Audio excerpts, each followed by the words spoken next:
Me, চোখে কি দেখতে পারেন না? কানা নাকি? দিনে দুপুরে এভাবে ধাক্কা মারছেন কিসের জন্য? মেয়ে দেখলে কি গায়ে পড়ে আসতে ইচ্ছে করে?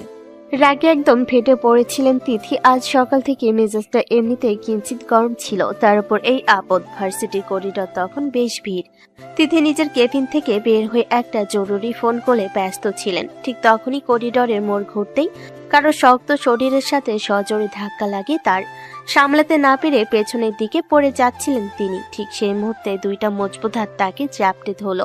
কোমরে কারোর হাতের শক্ত বাঁধন পেয়ে তিথি আতঙ্কে চোখ বন্ধ করে ফেলেছিলেন। মনে মনে ভেবেছিলেন আজ নির্ঘাত পুলরে আচার খাবেন, কিন্তু পরক্ষণে নিজেকে কারোর বাহুবন্দী অবস্থায়, নিরাপদ অবস্থায় আবিষ্কার করে রাগে চেঁচিয়ে উঠলেন। সরি মিস, আসলে আমি খেয়াল করতে পারিনি। আর তাছাড়া আপনি নিজেও তো ফোনের দিকে তাকিয়ে দৌড়াচ্ছিলেন, একদম না দেখে চলছিলেন। তাহলে দোষটা শুধু আমাকে একা দিচ্ছেন কেন? গম্ভীর অথচ খুব চেনা এক শান্ত কণ্ঠস্বর। কথাগুলো কানে আসতেই তিথির পুরো শরীর যেন পাথরের মতো জমে গেল। এই কণ্ঠ, এই সত্য তার অতি পরিচিত। বহু বছর আগের এক স্মৃতি যেন ঝড়ের মতো তার মনের ওপর দিয়ে বয়ে গেল। তিথি খুব ধীরে ধীরে চোখ মেলে তাকালো। সামনে তাকিয়ে যা দেখলো তার জন্য তিনি পৃথিবীর কোনো কিছুর বিনিময়েও প্রস্তুত ছিলেন না। সামনে দাঁড়িয়ে থাকা সুঠাম দেহের লম্বা ছেলেটিকে দেখে তার বুকের ভেতর ধক করে উঠল। এ কি সত্যি নাকি চোখের ভুল? আকাশ, আকাশ এখানে কি করছে? এত বছর পর ও হুট করে কোত্থেকে ফিরে এলো? তিথিকে এভাবে মন্ত্রমুগ্ধের মতো তাকিয়ে থাকতে দেখে আকাশ কিছুটা অবাক হলো। সে তিথির চোখের সামনে হাত নাড়িয়ে তুড়ি বাঁচালো। এই যে মিস, আপনি কি ঠিক আছেন? বেশি চোট পাননি তো? এভাবে তাকিয়ে আছেন কেন? জি, আমি একদম ঠিক আছি, কোনো সমস্যা নেই। তিথির ঘোর ভাঙলো। নিজের ভেতরে তোলপাড় করা আবেগগুলোকে আড়াল করার জন্য তিনি দ্রুত নিজেকে আকাশের বাঁধন থেকে ছাড়িয়ে নিলেন। বুকটা তার ভীষণভাবে ধড়ফড় করছে। এখানে আর এক সেকেন্ডও দাঁড়ালে হয়তো তিনি নিজেকে সামলাতে পারবেন না। সবার সামনেই হয়তো কেঁদে ফেলতেন। তাই কোনো মতে কটাতি বলে তিনি সেখান থেকে প্রায় দৌড়ে পালিয়ে গেলেন। আকাশ বেশ অবাক হয়ে তার যাওয়ার দিকে তাকিয়ে রইল। আজব তো, মেয়েটা এইভাবে দৌড়ে পালিয়ে গেল কেন? মনে হলো যেন কোনো বাঘ দেখেছে।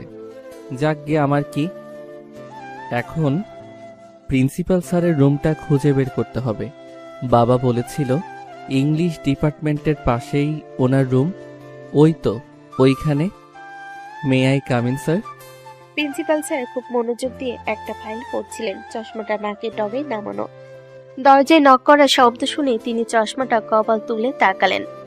ইয়েস, কাম ইন, ভেতরে এসো। আসসালামু আলাইকুম স্যার, আমি আকাশ চৌধুরী, আশরাফ চৌধুরীর ছেলে। ওয়ালাইকুম আসসালাম। আরে আসো আসো, বসো বাবা। তুমি কি আকাশ? গত সপ্তাহেই তো অস্ট্রেলিয়া থেকে ফিরলে, তাই না? তোমার বাবা তো কাল রাতেও ফোন করেছিল। জি স্যার, গত সপ্তাহেই ফিরেছি। শোনো আকাশ, আজকালকার ছেলেমেয়েরা যেখানে দেশ ছেড়ে বাইরে যাওয়ার জন্য পাগল, সেখানে তুমি অস্ট্রেলিয়ার মতো দেশ থেকে পড়াশোনা মাঝপথে রেখে বাংলাদেশে ফিরে আসছো। এটা সত্যি ইন্টারেস্টিং ব্যাপার, কি বলো তো? আসলে স্যার, আপনি তো বাবার সবচেয়ে ভালো বন্ধু, আপনার কাছে লুকানোর কিছু নেই। ছোটবেলার একটা জেদ আর ভুল বোঝাবুঝির জন্য আমি ওদের ছেড়ে দূরে চলে গিয়েছিলাম, কিন্তু এখন বুঝতে পারছি বাবা মায়ের বয়স হচ্ছে। এই সময়ে আমি তাদের একমাত্র সন্তান হয়ে যদি পাশে না থাকি, তবে সন্তান হিসেবে নিজেকে কোনো দিন ক্ষমা করতে পারবো না। তাই বাকি পড়াশোনাটা এখানে শেষ করে ওদের সময় দিতে চাই। খুব চমৎকার কথা বলে বাবা। তোমার রেজাল্ট আর জিপিএ বেশ ভালো। আমি আজই সব ব্যবস্থা করে দিচ্ছি। তুমি কাল থেকে ইংলিশ ডিপার্টমেন্টের ক্লাস শুরু করতে পারবে।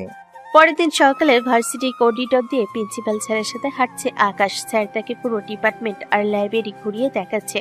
সবশেষে তারা এসে থামলেন একটা ক্লাসরুমের সামনে। স্যার বলেন, চলো আকাশ, তোমাকে আজ তোমার ম্যাম আর ক্লাসমেটদের সাথে পরিচয় করিয়ে দেই। তারা যখন ক্লাসে ঢুকলেন তখন ক্লাসে কোনো টিচার ছিল না, কিন্তু কিছুক্ষণ পরে হাতে কিছু ফাইল আর বই নিয়ে হন্তদন্ত হয়ে ক্লাসে প্রবেশ করলেন তিথি। তিনি ফাইলগুলো টেবিলের উপর রেখে মুখ তুলে তাকাতে দেখলেন প্রিন্সিপাল স্যার দাঁড়িয়ে আছেন। তিথি ম্যাম, একটু এদিকে আসুন প্লিজ। এই যে আপনার নতুন স্টুডেন্ট আকাশ চৌধুরী, আজ থেকে ও আপনার ক্লাসে জয়েন করেছে। একটু খেয়াল রাখবেন ওর দিকে। তিথি যখন সামনের দিকে তাকলেন তার পায়ের তলা থেকে যেন মাটি সরে গেল। ঠিক তার সামনেই অপরাধী হাসি নিয়ে দাঁড়িয়ে আছে আকাশ, যে আকাশকে ভুলে যাওয়ার জন্য তিনি বছরের পর বছর চেষ্টা করেছেন। সেই আকাশ এখন তার সামনে স্টুডেন্ট হয়ে দাঁড়িয়ে। অন্যদিকে আকাশ ও তিথিকে দেখে একদম অবাক। কাল সেই মেজাজে মেয়েটাই কি তবে তার ম্যাম? আপনি? আকাশ, দুজনে চোকাচুকি হতে পুরো ক্লাস রুমের পরিবেশ যেন থমকে গেল। আকাশ অস্পষ্ট স্বরে কিছু বলতে চাইলে তিথি শুধু বড় বড় চোখে বিস্ময় নিয়ে তাকিয়ে রইলেন। ক্লাসরুমের ভেতরে এক অদ্ভুত নীরবতা বিরাজ করছে। তিথি স্থির হয়ে দাঁড়িয়ে আছেন, তার দৃষ্টি আকাশের উপর নিবদ্ধ। তার বুকের ভেতর তখন ঝড় বইছে। তিনি ভাবছেন আকাশ কি সত্যি তাকে চিনতে পারছে না, নাকি না চেনেন এমন নিখুঁত অভিনয় ও শিখলো কোথায়? এতগুলো বছর কি তবে এতটাই প্রভাব ফেলেছে যে আকাশ তাকে ভুলে গেল? অন্যদিকে আকাশ বেশ সাবলীল, সে নতুন একজন স্টুডেন্টের মতোই আচরণ করছে। প্রিন্সিপাল স্যার দুজনের মাঝখানে এই থমথমে ভাব দেখে কিছুটা অবাক হয়ে জিজ্ঞেস করলেন, কি হলো তিথি ম্যাম, এভাবে তাকিয়ে আছেন কেন? আকাশ কি আপনার চেনা কেউ? জি না স্যার, চেনা হবে কেন? আসলে আমি জাস্ট অবাক হয়েছিলাম যে বছরের এই সময় নতুন কোনো স্টুডেন্ট আসবে। আপনি আসুন স্যার, আমি ক্লাস শুরু করছি। প্রিন্সিপাল স্যার চলে যাওয়ার পর আকাশ ধীর পায়ে এগিয়ে গিয়ে একদম সামনের একটা বেঞ্চে বসলো। সে খুব স্বাভাবিকভাবে তার ব্যাগ থেকে নোট খাতা বের করলো। তিথি নিজেকে সামলে নিয়ে গম্ভীর হওয়ার চেষ্টা করলো। তিনি ক্লাস নিচ্ছেন ঠিকই, কিন্তু বারবার তার চোখ চলে যাচ্ছে আকাশের দিকে। আকাশের কাছে এই নতুন ম্যামকে বেশ ইন্টারেস্টিং মনে হচ্ছে। ম্যাম দেখতে যেমন সুন্দরী, তার গলার স্বরটাও তেমন মিষ্টি, কিন্তু কেন জানি তার ব্যবহারে একটা অদ্ভুত জড়তা আছে। একসময় আকাশ সরাসরি তিথির চোখের দিকে তাকিয়ে প্রশ্ন করলো, ম্যাম, আপনি কি ক্লাস শুরু করবেন নাকি আমার ইন্ট্রোডাকশন বাকি আছে এখনো? না, প্রয়োজন নেই। নাম তো জানলামই। আমরা আজ সিলেবাসের একটা গুরুত্বপূর্ণ চ্যাপ্টার শুরু করব। সবাই বই বের করো। ক্লাস শেষ হওয়ার পর তিথি দ্রুত করিডর দিয়ে নিচের কেবিনের দিকে যাচ্ছিলেন। মুখটা তার ভীষণভাবে ধড়ফড় করছে। ঠিক তখনই পেছন থেকে কারো ডাক শুনে তিনি দাঁড়িয়ে পড়লেন। পেছনে তাকিয়ে দেখলেন আকাশ তার দিকে হেঁটে আসছে। আকাশ যখন কথাগুলো বলছিল সে একদম তিথির চোখের দিকে তাকিয়েছিল। সেই চোখে কোনো পুরনো স্মৃতি নেই, নেই কোনো চেনা আবেগ, একদম একজন অচেনা মানুষের মতো দৃষ্টি। তিথি নিজের ভেতরে চুরমার হয়ে যাচ্ছিল। এক্সকিউজ মি ম্যাম, একটু শুনবেন? আসলে আমি তো আজ নতুন জয়েন করেছি, তাই গত কয়েকদিনের লেকচারগুলো আমার কাছে নেই। আপনি কি দয়া করে বলবেন কার কাছ থেকে নোটগুলো পেতে পারি, বা আপনার কাছে কি কোনো এক্সট্রা কপি আছে? আপনি আপনি ক্লাস রিপ্রেজেন্টেটিভের কাছ থেকে হেল্প নিতে পারেন। আমার কাছে এখন কোনো নোট নেই। আচ্ছা ma'am, thank you. By the way ma'am, আপনাকে একটা কথা বলবো, কিছু মনে করবেন না তো? কাল করিডোরে আপনাকে দেখে যতটা রাগী মনে হয়েছিল, ক্লাসে কিন্তু আপনি তার চেয়েও বেশি গম্ভীর। স্টুডেন্টদের সাথে কি একটু হেসে কথা বলা যায় না? আমরা তো আর বাঘ নই। কথাটি বলে আকাশ একটা সাবলীল হাসি দিয়ে হনন করে হেঁটে চলে গেল। তিথি স্তম্ভিত হয়ে দাঁড়িয়ে রইলেন। তিনি মনে মনে ভাবছেন, একে সত্যি আমায় চিনছে না? ও কি জানে না ওর এই সাধারণ কথাগুলো আমার বুকে তীরের মতো বিচ্ছে, নাকি অস্ট্রেলিয়া গিয়ে ও সবকিছু ধুয়ে মুছে সাফ করে দিয়ে এসেছে? আকাশ, তুমি এতটা পাষাণ কিভাবে হলে? কিছুক্ষণ পর লাঞ্চের সময় তিথি লাইব্রেরি কোণায় বসে একটা বই পড়ার চেষ্টা করছিলেন, কিন্তু কোনোভাবে মনোযোগ দিতে পারছিলেন না। হুট করে পাশের টেবিলে এসে বসলো আকাশ, তার সাথে সোহেল সহ আরো 2-3 জন নতুন সহপাঠী। তারা খুব হাসাহাসি করছে। আকাশ একবার তিথির দিকে তাকিয়ে সৌজন্যমূলক ভাবে মাথা নাড়ল, যেমনটা চেনা মানুষকে দেখলে করা হয়। তারপর আবার বন্ধুদের সাথে গল্পে মেতে উঠলো। তিথির আর সহ্য হলো না। তিনি বইটা বন্ধ করে ঝট করে উঠে দাঁড়ালেন এবং দ্রুত পেয়ে লাইব্রেরি থেকে বেরিয়ে গেলেন। আকাশ আর চোখে তিথির চলে যাওয়ার দিকে তাকিয়ে রইল। সোহেল তখন নিচু স্বরে আকাশকে উদ্দেশ্য করে বলল, কিরে আকাশ, ম্যামকে ওভাবে দেখছিস কেন?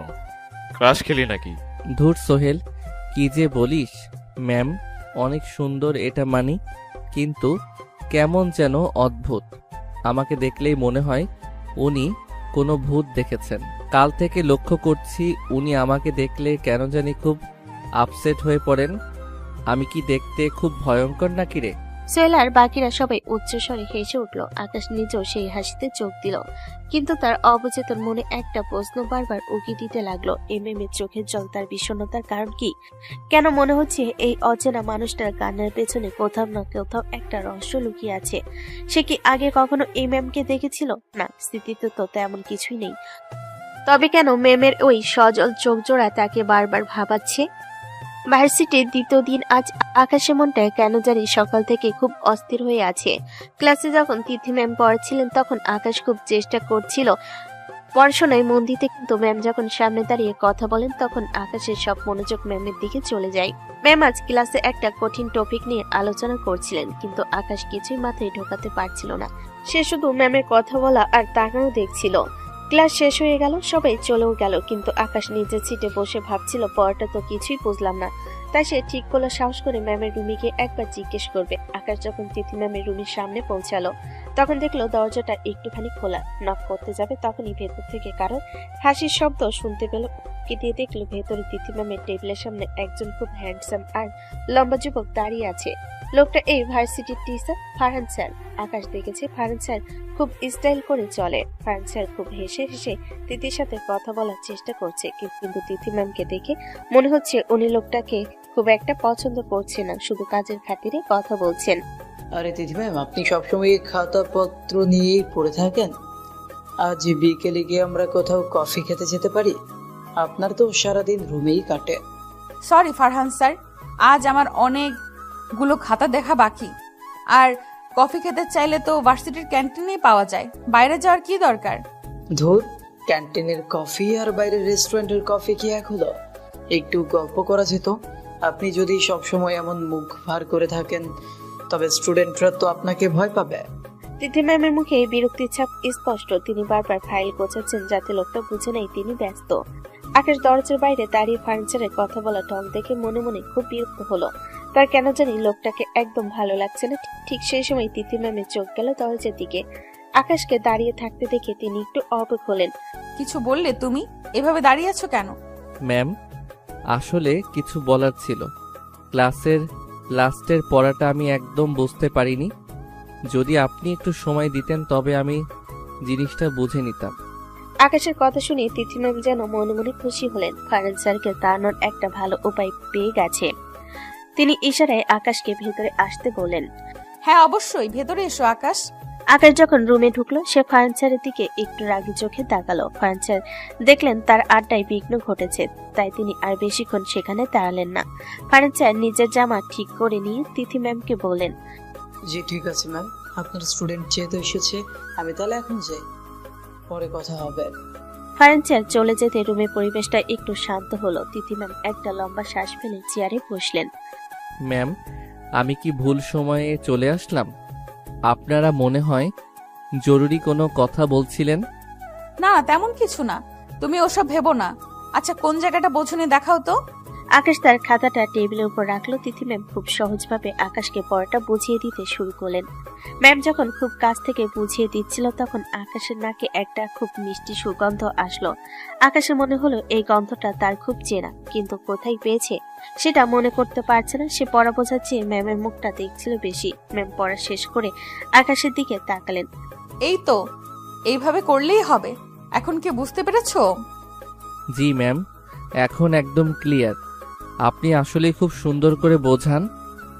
ঠিক আছে, এরপর থেকে যদি কোনো সমস্যা হয় তার আগে তোমার বন্ধু সোহেলকে বলবে, ও খুব ভালো পড়াশোনা করে। যদি ও না পারে তখন আমার কাছে এসো, ছোটখাটো বিষয়ে সময় নষ্ট করার দরকার নেই। তিথি ম্যামের কথা একটা দূরত্বের ভাব ছিল। তিনি আসলে চাচ্ছেন না আকাশ বারবার তার কেবিনে আসুক, কারণ আকাশ কাছে থাকলে তিনি নিজেকে সামলাতে পারবেন না।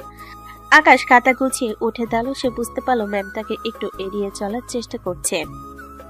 ঠিক আছে ম্যাম, আসি তাহলে। আসসালামু আলাইকুম। আকাশ বের হয়ে যাওয়ার পর তিথি ম্যাম চেয়ারে মাথা দিয়ে চোখ বন্ধ করলেন। তার বুকটা তখনও কাঁপছে। ওদিকে আকাশ করিডোর দিয়ে হাঁটতে হাঁটতে ভাবছিল, ম্যাম ফারহান স্যারের সাথে আপনি করে এরকম করে কথা বলেন, আর আমাকে তুমি করে ডাকলো কেন জানি। একদম অচেনা মানুষের মতো ব্যবহার করলেন কেন? কেন উনি আমাকে সবসময় দূরে সরিয়ে রাখতে চান? এই প্রশ্নের উত্তর আকাশের কাছে নেই। রাত গভীর হয়েছে, চারপাশ নিস্তব্ধ। আকাশের বাবা আশরাফ চৌধুরী ছাদে একা দাঁড়িয়ে আকাশের দিকে তাকিয়ে দীর্ঘশ্বাস ফেলছিলেন। আকাশ ধীরে ধীরে সিঁড়ি বেয়ে ছাদে উঠে এলো। বাবার পাশে গিয়ে দাঁড়াতে এক শীতল বাতাস তাদের ছুঁয়ে গেল। আকাশ বাবার কাঁধে হাত রাখলো। বাবা ছেলের এই মুহূর্তটা সবসময় খুব নিবিড় হয়। আকাশ টুকটাক কথা বলার মাঝে হঠাৎ নিজ স্বরে প্রশ্ন করলো, আব্বু, আজকে আম্মুর শরীর কেমন? ওষুধগুলো ঠিকঠাক খেয়েছে তো? আকাশের কথা শোনা মাত্রই আশরাফ চৌধুরীর মুখটা যেন অন্ধকার হয়ে গেল। তিনি কিছুক্ষণ চুপ করে রইলেন, যেন মনের ভেতরে জমাট বাঁধা কষ্টগুলো গলার কাছে দলা পাকিয়ে আসছে। মুখ ভার করে তিনি আকাশের দিকে না তাকিয়ে উত্তর দিলেন, তুই নিজে গিয়ে কেন জিজ্ঞাসা করিসনি ওনার শরীর কেমন? সেটা কি আমাকে দিয়ে খবর নিতে হবে? তুই ওনার ছেলে না? তুমি তো জানো আব্বু, আম্মু আমার সাথে কথা বলে না। আমি সামনে গেলেই উনি মুখ ফিরিয়ে নেন। আমার উপস্থিতি যেন ওনাকে শুধু কষ্টই দেয়। আশরাফ চৌধুরী এবার ছেলের দিকে তাকালেন। ওনার চোখ দুটো ছলছল করে উঠল। তিনি আরো মনমরা হয়ে বললেন, এটাই কি স্বাভাবিক নয় আকাশ? তুই যেটা করছিলি তাতে তোর মায়ের যে কতটা সম্মানহানি হয়েছিল সেটা কি একবারও ভেবে দেখেছিস? আত্মীয় স্বজন আর সমাজের মানুষের সামনে তিনি কতটা ছোট হয়েছিলেন, সেই ক্ষত আজও ওনার মনে তাজা। তখন আমি কি করব বলো আব্বু? তখন আমার বয়সটাই বা কত ছিল? আমি একদম ছোট ছিলাম, কিছুই বুঝতাম না। হঠাৎ করে অমন একটা বড় সিদ্ধান্তে আমি অনেক ভয় পেয়ে গিয়েছিলাম। আতঙ্কে হাত পা ঠান্ডা হয়ে আসছিল। ওই জন্যই তো কাকুকে বলেছিলাম আমাকে সাথে করে নিয়ে যেতে। কাকু যখন চলে যাচ্ছিলেন আমি নিজের সবটুকু আতঙ্ক নিয়ে ওনার হাত ধরেছিলাম। আমি স্রেফ পালিয়ে বাঁচতে চেয়েছিলাম আব্বু। তোর কাকু তোকে নিয়ে চলে গেল, কিন্তু একবারও তোকে বোঝালো না? ওনার উচিত ছিল তোকে বোঝানো। যাই হয়ে যাক, বিয়েটা তো সত্যি ছিল, তাই না? তোর তো বিয়েটা হয়েই ছিল আইনত এবং সামাজিকভাবে। কিন্তু আমি তো বিয়েটা করতে চাইনি আব্বু। আমাকে তো জোর করে বিয়ে দেওয়া হয়েছিল। আম্মু নিজের বন্ধুত্ব ঠিক রাখার জন্য, নিজের ওয়াদা রক্ষা করার জন্য ওনার বান্ধবীর মেয়ের সাথে আমার বিয়ে ঠিক করেছিলেন। অথচ সেই মেয়েটা আমার থেকে বয়সে অনেক সিনিয়র ছিল। আমি লোকমুখে তাই শুনেছিলাম। একজন অল্প বয়সের ছেলে হয়ে আমি কিভাবে আমার থেকে বয়সে বড় কাউকে মেনে নিতাম? তুই কি একবারও মেয়েটাকে দেখেছিলে আকাশ, বিয়েটা যখন হচ্ছিল বা তার আগে? না আব্বু, আমি মেয়েটাকে দেখিনি। বিয়ে পড়ানোর পর আর ইচ্ছাও হয়নি দেখার। মনে অনেক ঘৃণা আর জেদ চেপে বসেছিল। নিজের থেকে বয়সে বড় একটা মেয়েকে কিভাবে বউ হিসেবে মেনে নেয় কেউ? তাই তো আমি কাকুর সাথে যোগাযোগ করি।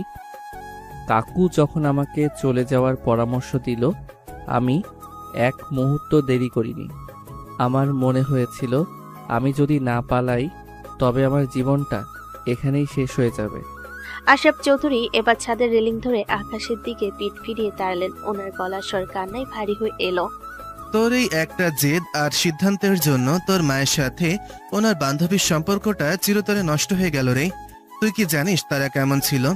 তারা ছিল কলেজের বান্ধবী, বান্ধবী কম বোন ছিল তারা। তোর মা আজও সেই বান্ধবীর কথা মনে করে আড়ালে কাঁদে। একটা কথা দেওয়ার সম্পর্ক এমন বিশ্রীভাবে ভেঙে গেল যে আজ তারা তাদের মুখ দেখারও উপক্রম নেই। তুই তো চলে গেলি অস্ট্রেলিয়ায় রঙিন জীবনে, কিন্তু এখানে যে সম্পর্কগুলো ছাই হয়ে গেল তার দায়ভার কে নেবে? আকাশের চোখের কোণে তখনও জল চিকচিক করছে। রাতের অন্ধকারে সে তার বাবার বিষণ্ণ পিঠটার দিকে তাকিয়ে রইল। সে বুঝতে পারছে তার অতীতের ওই একটা ভুল সিদ্ধান্ত আজও সবার জীবনে কাটা হয়ে পিঠে আছে। ভার্সিটির দিনগুলো আকাশের কাছে কেমন জানি গোলমেল লাগছে। সে লক্ষ্য করছে তিথি ম্যাম ক্লাসের অন্য সব স্টুডেন্টদের সাথে খুব চমৎকার ব্যবহার করেন। সোহেল বা অন্য কোনো কেউ পড়া না বুঝলে ম্যাম হেসে হেসে তাদের বুঝিয়ে দেন। মাঝে মাঝে টুকটাক জোকসও করেন। ম্যামকে যখন হাসি খুশি দেখেন তখন আকাশ মুগ্ধ হয়ে তাকিয়ে থাকে। কিন্তু অদ্ভুত ব্যাপার হলো ম্যামের নজর যখনই আকাশের উপর পড়ে তখনই ওনার মুখটা তিতা করালোর মতো হয়ে যায়। ম্যামের হাসি খুশি চেহারাটা মুহূর্তেই গম্ভীর আর কঠিন হয়ে ওঠে। আজব তো, ম্যাম সবার সাথে এত সুন্দর করে গল্প করেন আর আমি সামনে গেলেই মনে হয় ওনার অ্যালার্জি শুরু হয়ে যায়। আমি কি ওনার কোনো ক্ষতি করেছি? টিফিনের সময় আকাশ দেখলো তিথি ম্যাম করিডোর দিয়ে হেঁটে যাচ্ছেন। সে ভাবলো একবার ম্যামের সাথে নিজে থেকে কথা বলে দেখবে। আকাশ দ্রুত পায়ে এগিয়ে গিয়ে ম্যামের সামনে দাঁড়ালো। ম্যাম আসসালামু আলাইকুম, একটু কথা ছিল। এখন আমার সময় নেই আকাশ, যা বলার ক্লাসে বলবে, আর বারবার আমার সামনে আসার দরকার নেই। না ম্যাম, আসলে আমি জাস্ট একটা কথা জিজ্ঞেস করতে চাচ্ছিলাম। তোমাকে বললাম না আমি ব্যস্ত। একটা কথা একবারে বললে কি তোমার কানে যায় না? বেশি কথা বলা স্টুডেন্ট আমার একদমই পছন্দ না। যাও এখান থেকে। তিতির হঠাৎ এমন চড়া মেজাজ দেখে আকাশ একদম থমকে গেল। সে বুঝতে পারছে না সে এমন কি অপরাধ করেছে যে ম্যাম তাকে এভাবে সবার সামনে বকা দিলেন। ম্যামের এই অকারণে রাগ করা আর অবহেলা আকাশকে খুব কষ্ট দেয়। সে মাথা নিচু করে সেখান থেকে সরে আসলো। তিথি চলে যাওয়ার পর আকাশ দূর থেকে ম্যামের দিকে তাকিয়ে রইল। ইস, মানুষটা রেগে গেলেও কত সুন্দর লাগে। প্রথম দিন যখন ওনার সাথে ধাক্কা খেয়েছিলাম তখন তো ভাবতেই পারিনি উনি আমার টিচার হবেন। তিথি ম্যাম দেখতে এতটা স্লিম আর এতটা কিউট যে ওনাকে দেখলে যে কেউ ভুল করে স্টুডেন্ট মনে করবে। ওনার হাসিটা যখন দেখি মনে হয় যেন সারাদিনের ক্লান্তি দূর হয়ে যায়। কিন্তু উনি আমাকে দেখলেই কেন এমন অদ্ভুত ব্যবহার করেন, কেন এত অ্যাটিটিউড দেখান? আকাশের মনটা বারবার তিথির সাথে কথা বলতে চায়। কেন জানি ওনার ওই মায়া ভরা মুখটা একবার দেখার জন্য আকাশ সারাদিন ছটফট করে। কিন্তু তিথি আকাশকে একদমই পাত্তা দিতে চান না। তিনি আকাশকে সবসময় এড়িয়ে চলেন যেন আকাশ একটা অদৃশ্য দেওয়াল। এদিকে তিথি নিজের কেবিনে ঢুকে দরজা বন্ধ করে বুকের উপর হাত রাখলো। ওনার বুকটা তখন ধরফর করছে। আকাশকে বকা দিয়ে ওনার নিজেরই খারাপ লাগছে, কিন্তু ওনার কাছে এছাড়া আর কোনো উপায় নেই। আকাশকে দেখলে ওনার সেই পুরনো দিনের কথা মনে পড়ে যায়। যে ছেলেটাকে তিনি নিজের সবটুকু দিয়ে ভালোবাসতে চেয়েছিলেন, সেই ছেলেটা তাকে বড় বলে অবজ্ঞা করে পালিয়ে গিয়েছিল। আর সেই ছেলেই আবার তার চোখের সামনে ঘুরে বেড়াচ্ছে, তাও আবার এক অদ্ভুত মায়া নিয়ে। আকাশ, তুমি জানো না তোমাকে এড়িয়ে চলতে আমার কতটা কষ্ট হয়। তুমি যখন আমার সাথে কথা বলতে আসো আমার ইচ্ছে করে চিৎকার করে সবটা বলে দেই, কিন্তু তুমি তো আমাকে চিনতেই পারোনি। তুমি তো আমাকে স্রেফ তোমার টিচার মনে করো, অথচ আমি আজও সেই 5 বছর আগের স্মৃতিগুলো আঁকড়ে বেঁচে আছি। বিকেলবেলা ক্লাস শেষ হওয়ার পর আকাশ ক্যাফেটেরিয়ায় একা বসেছিল। তার মাথায় শুধু তিথি ম্যামের ওই রাগী মুখটা ঘুরছে। সোহেল এসে আকাশের পাশে বসলো। কিরে আকাশ, তোকে এমন ছেঁকা খাওয়া প্রেমিকের মতো লাগছে কেন? ম্যাম কি আবার বকা দিয়েছে? আরে ধুর, ম্যাম কেন জানি আমাকে সহ্যই করতে পারেন না। সোহেল, তুই দেখলি না কালো সামান্য একটা কারণে আমাকে সবার সামনে ঝাড়ি দিলেন, অথচ তোদের সাথে কত সুন্দর হাসাহাসি করেন। ম্যাম হয়তো তোকে একটু বেশি ভালোবাসে, তাই শাসনের ভাগটাও বেশি। আর তাছাড়া ম্যাম তো দেখতে কোচি, তার উপর তুই আবার হ্যান্ডসাম স্টুডেন্ট, হয়তো তোকে দেখলে ওনার মনের মধ্যে কিছু একটা হয়। ফাইজলামি করিস না তো, ম্যাম ম্যামের মতোই, কিন্তু ওনার এই আজব ব্যবহার আমাকে পাগল করে দিচ্ছে। আমি কিছুতেই বুঝতে পারছি না কেন উনি আমাকে দেখলেই এমন করেন। তবে যাই বলিস সোহেল, ম্যাম দেখতে যা না একদম পরীর মতো কিউট। আকাশ হাসলো, তার মনের ভিতর একটা খচখচানি লেগেই রয়েছে। সে ঠিক করলো তিথি ম্যাম কেন এমন করছেন সেটা তাকে খুঁজে বের করতে হবে। অন্যদিকে আকাশ জানে না তার এই কৌতূহল তাকে এমন এক সত্যের দিকে নিয়ে যাচ্ছে যা তার পুরো জীবনটাকেই আবারও ওলটপালট করে দেবে। ভার্সিটি লাইব্রেরিটা আজ একদম ফাঁকা। বিকেলে রোদ জানালার ফাঁক দিয়ে এসে সেলফের উপর পড়ছে। আকাশ লাইব্রেরির একদম পেছনের দিকে একটা সেলফে বই খুঁজছিল। হঠাৎ সে দেখলো তিথি ম্যাম একটি উঁচু সেলফ থেকে একটা ভারী ডিকশনারি পড়ার চেষ্টা করছেন। ম্যাম অনেকটা নিচু থেকে হাত বাড়িয়েও বইটা নাগালে পাচ্ছেন না। তিনি একটু পায়ের পাতায় ভর দিয়ে উঁচু হলেন। ঠিক তখনই ওনার হাতে ভারসাম্য বিগড়ে গেল। সেলফের ওপর থেকে অনেকগুলো মোটা মোটা বই একসাথে ওনার গায়ের উপর পড়তে যাচ্ছিল। আকাশ খুব কাছে ছিল। সে মুহূর্তে মধ্যে দৌড়ে গিয়ে ম্যামকে এক হাতে জড়িয়ে ধরে সরিয়ে আনলো, কিন্তু তার হুড়ো করতে গিয়ে দুজনের পা জড়িয়ে গেল এবং তারা দুজনে লাইব্রেরি মেঝেতে পড়ে গেলেন। পড়ার সময় আকাশ খেয়াল রাখলো যাতে ম্যামের গায়ে কোনো আঘাত না লাগে, তাই সে নিজেকে নিচে রেখে ম্যামকে আগলে ধরলো। তিথি এখন আকাশের একদম পুরো বুকের উপর পড়ে আছে। কয়েক সেকেন্ডের জন্য পৃথিবীটা যেন থমকে গেল। আকাশ মোহিত হয়ে তিথির চোখের দিকে তাকিয়ে রইল। এত কাছ থেকে তিথিকে এর আগে সে কখনো দেখেনি। ম্যামের এলোমেলো হয়ে যাওয়া চুল আর ওনার নিঃশ্বাসের শব্দ আকাশকে এক অন্য জগতে নিয়ে গেল।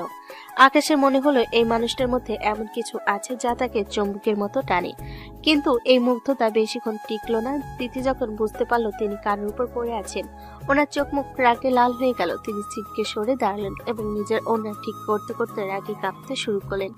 আকাশ তখনও মেঝেতে বসে আছে। সে বেশ থতমত খেয়ে গেছে। তিথি সোজা আকাশের সামনে গিয়ে দাঁড়ালেন এবং কোনো কিছু চিন্তা না করে সজোরে আকাশের গালে একটা চড় বসিয়ে দিলেন। তোমার সাহস তো কম না। প্রথম দিন থেকেই দেখছি তোমার এই গায়ে পড়াটা যাচ্ছে না, তাই না? গতকাল করিডোরে ধাক্কা মারলে, আজ লাইব্রেরিতে এসে আমাকে এইভাবে ধরার সাহস পাচ্ছ কোত্থেকে? ম্যাম, আপনি ভুল বুঝছেন। বইগুলো আপনার ওপর পড়তে যাচ্ছিল, আমি শুধু আপনাকে বাঁচাতে চেয়েছিলাম। চুপ করো, একদম একটা কথা বলবে না। তুমি কি ভুলে যাচ্ছ যে আমি তোমার টিচার? স্টুডেন্ট হয়ে টিচারের গায়ে হাত দিতে তোমার লজ্জা করে না? তুমি তো দেখছি একটা অভদ্র এবং ক্যারেক্টারলেস ছেলে। অস্ট্রেলিয়া থেকে এসেছো বলে কি ভেবেছো এখান থেকে যা খুশি তাই করবে? মেয়েদের দেখলে কি তোমার হিতাহিত জ্ঞান থাকে না? আকাশ একদম স্তব্ধ হয়ে গেল। ম্যাম তাকে জানাই তাই বলে অপমান করছে। জ্বরের যন্ত্রণার চেয়েও ম্যামের এই বিষাক্ত কথাগুলো আকাশের বুকে তীরের মতো বিচ্ছে।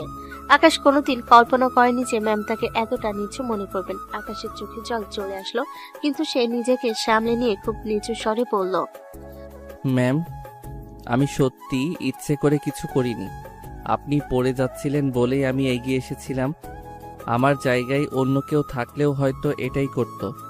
আমি শুধু সাহায্য করতে চেয়েছিলাম। যদি আমার ব্যবহারে আপনি কষ্ট পেয়ে থাকেন তবে আমি মন থেকে সরি বলছি। আমাকে ভুল বুঝবেন না প্লিজ। তোমার এই সরির আমার দরকার নেই। তোমার মতো ছেলেদের আমি খুব ভালো করেই চিনি। মুখ দেখলেই মনে হয় কত ভালো মানুষ, কিন্তু ভেতরটা একদম নোংরা। আমার সামনে আর কোনোদিন আসবে না। এরপর যদি দেখি তুমি আমার আশেপাশে ঘুরোঘুরি করছো, তবে আমি প্রিন্সিপাল স্যারের কাছে কমপ্লেন করব, যাতে তোমাকে ভার্সিটি থেকে বের করে দেওয়া হয়। এখন আমার চোখের সামনে থেকে দূর হও। আকাশের আর কিছু বলার মতো শক্তি ছিল না। সে বুঝতে পারলো তিথি ম্যামের মনে তার জন্য এক বিন্দুও সম্মান নেই। সে কেন জানি ম্যামের উপর রাগ করতে পারলো না, বরং তার বুকটা ফেটে কান্না আসছিল। সে দ্রুত পা চালিয়ে লাইব্রেরি থেকে চলে গেল। আকাশ চলে যাওয়ার পর তিথি ওখানে দেওয়াল ধরে বসে পড়লেন। ওনার চোখে বাদ ভাঙ্গা অশ্রু গড়িয়ে পড়তে লাগলো। তিনি আকাশের গালে চড় মেরেছেন ঠিকই, কিন্তু ওনার নিজের হাতটা থরথর করে কাঁপছে। কেন আকাশ, কেন তুমি বারবার আমার এত কাছে আসো? কেন তোমার ওই মায়া ভরা চোখ দিয়ে আমার দিকে তাকাও? আমি তো তোমাকে ঘৃণা করতে চাই, কিন্তু তোমার এক একটা ছোট্ট ছোট্ট যত্ন আমাকে দুর্বল করে দিচ্ছে। আমি তোমাকে এই জন্য চড় মেরেছি যাতে তুমি আমার থেকে দূরে থাকো। তোমার কাছে আসা মানেই আমার পুরনো সেই ক্ষতগুলো আবার রক্তক্ষরণ হওয়া। তুমি তো আমাকে চিনতেই পারোনি, তবে কেন আমার জীবনটা আবার ওলটপালট করতে এসেছো? তিথি ম্যাম অনেকক্ষণ লাইব্রেরি মেঝেতে বসে একাই কাঁদলেন। ওদিকে আকাশ ভার্সিটির পেছনের মাঠে একটা গাছের নিচে একা বসে রইল। তার মনে শুধু একটাই প্রশ্ন, কেন? কেন তিথি ম্যাম তাকে এত ঘৃণা করে? লাইব্রেরি সেই ঘটনার পর আকাশ চলে যেতে তিথির রাগ যেন মুহূর্তে জল হয়ে গেল। তিনি শূন্য দৃষ্টিতে মেঝেতে পড়ে থাকা বইগুলোর দিকে তাকিয়ে রইলেন। হঠাৎ তার মনে হলো আকাশ তো আসলেই তাকে বাঁচাতে চেয়েছিল। বইগুলো যেভাবে উপর থেকে পড়ছিল, আকাশ না থাকলে হয়তো বড় কোনো দুর্ঘটনা ঘটতে পারত। অথচ তিনি সেই কৃতজ্ঞতা স্বীকার না করে উল্টো ছেলেটাকে সবার সামনে অপমান করলেন, তার গায়ে হাত তুললেন। নিজের উপর চরম ঘৃণা হতে লাগলো তিথি। তিনি বুঝতে পারলেন আবেগের বশবর্তী হয়ে তিনি অনেক বড় অন্যায় করে ফেলেছেন। তিথি আর দেরি করলো না, চোখ মুছে দ্রুত লাইব্রেরি থেকে বেরিয়ে আকাশকে খুঁজতে শুরু করলো। ভার্সিটির করিডোর, কমন রুম, কোথাও তাকে পাওয়া গেল না। সবশেষে তিনি মাঠের এক কোণে বড় কৃষ্ণচূড়া গাছটার নিচে আকাশকে বসে থাকতে দেখলেন। আকাশের কাঁধ দুটো তখনও মাঝে মধ্যে কেঁপে উঠছে। তিথি খুব অপরাধ বোধ নিয়ে ধীর পায়ে আকাশের পেছনে গিয়ে দাঁড়ালো। আকাশ, পরিচিত কণ্ঠ শুনে আকাশ ঝট করে চোখ মুছল। উঠে দাঁড়িয়ে ম্যামের দিকে থেকে মুখ ফিরিয়ে নিল। তার বুকটা তখনও অভিমানে ভরে আছে। আকাশ কিছু না বলে চলে যেতে চাইল, কিন্তু তিথি তাকে বাধা দিল। শোনো আকাশ, চলে যেও না। আমি আসলে খুব লজ্জিত। রাগের মাথায় তোমাকে ওভাবে চড় মারা আর কথাগুলো বলা একদম ঠিক হয়নি।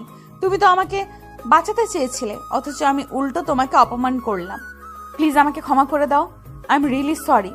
আকাশ এবার তিথির দিকে তাকালো। তার লাল হয়ে থাকা চোখগুলো দেখে তিথির কলিজা যেন মোচড় দিয়ে উঠল।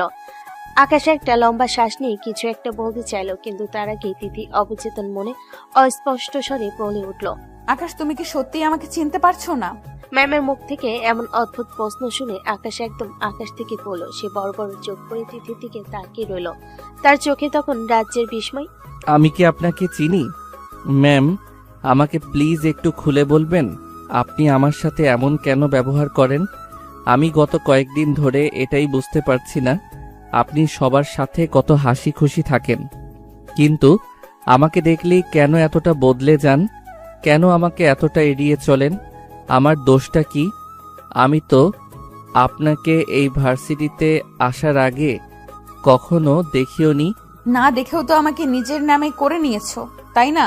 তিথির এই রহস্যময় কথা শুনে আকাশ আবারও কুচকানো ভুরু আর সন্দেহের দৃষ্টিতে তার দিকে তাকালো। আকাশের মনে হলো ম্যামের প্রতিটি কথার পেছনে কোনো না কোনো গভীর ইঙ্গিত লুকিয়ে আছে, যা সে ধরতে পারছে না।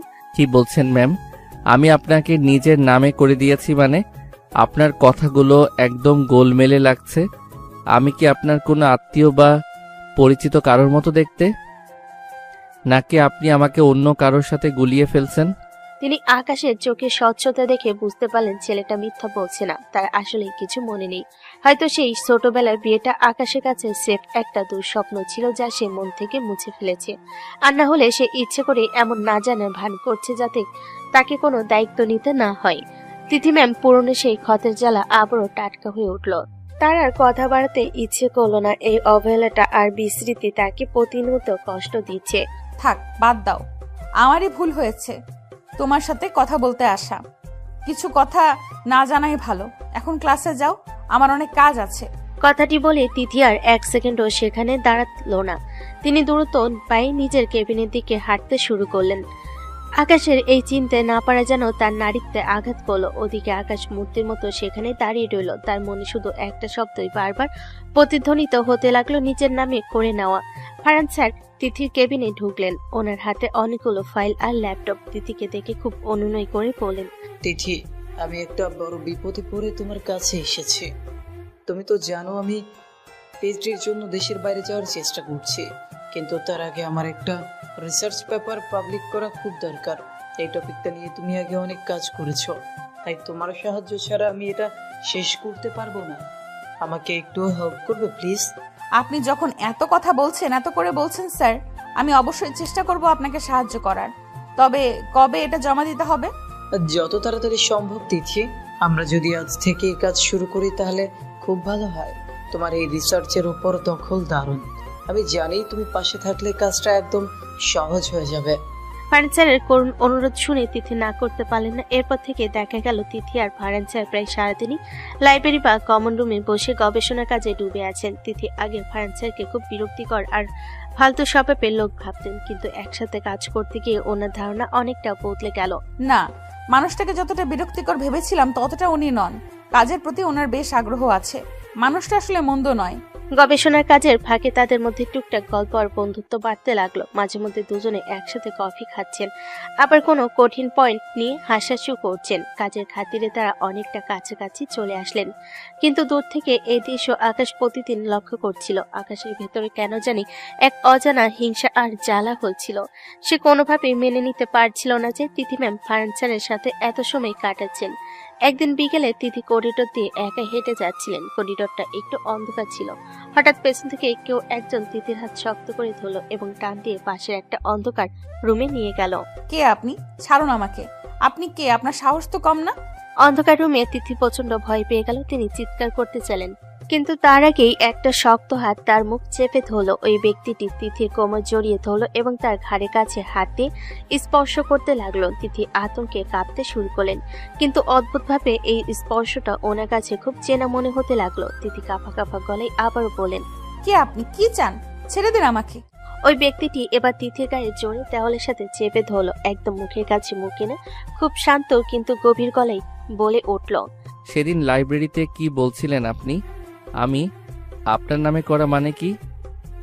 আমি তখন বুঝিনি, কিন্তু এখন আমাকে সবটা বুঝিয়ে বলেন। আকাশ, এটা তুমি? তোমার এত বড় সাহস, তুমি আমার সাথে এভাবে অভদ্রতা করছো? ছাড়ো আমাকে, এক্ষুনি ছাড়ো।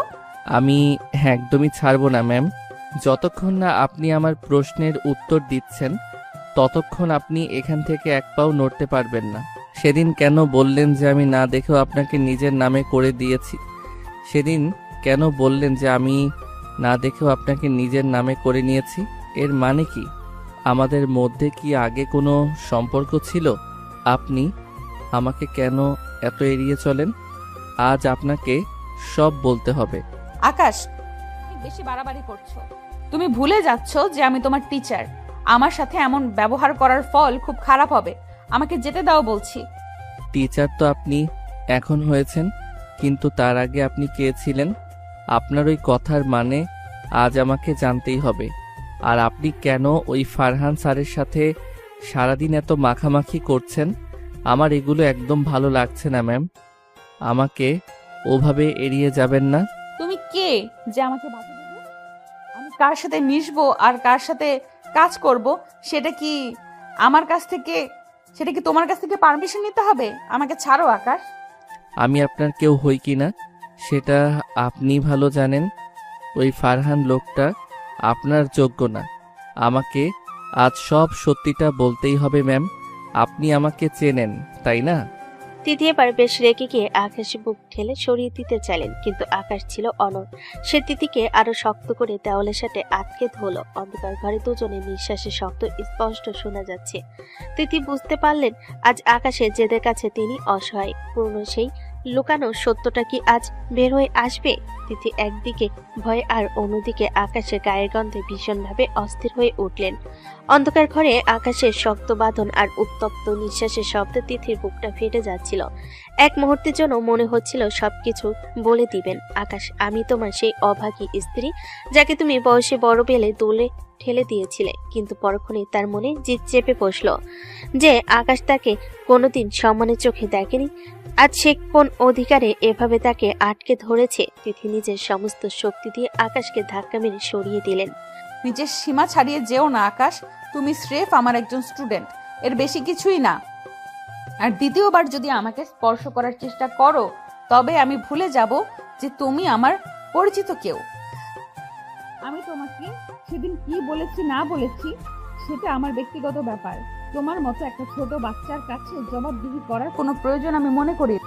ম্যাম, আমি শুধু সত্যিটা জানতে চাচ্ছি, কেন আপনি আমাকে এভাবে অপমান করছেন? কারণ তুমি অপমানেরই যোগ্য। এখন আমার সামনে থেকে সরে দাঁড়াও, আর মনে রেখো আমার জীবন নিয়ে মাথা ঘামানোর অধিকার তোমাকে কেউ দেয়নি। কথাগুলো কাট আর শক্ত গলায় বলেই তিথি সেখান থেকে দ্রুত পায়ে বেরিয়ে গেলেন।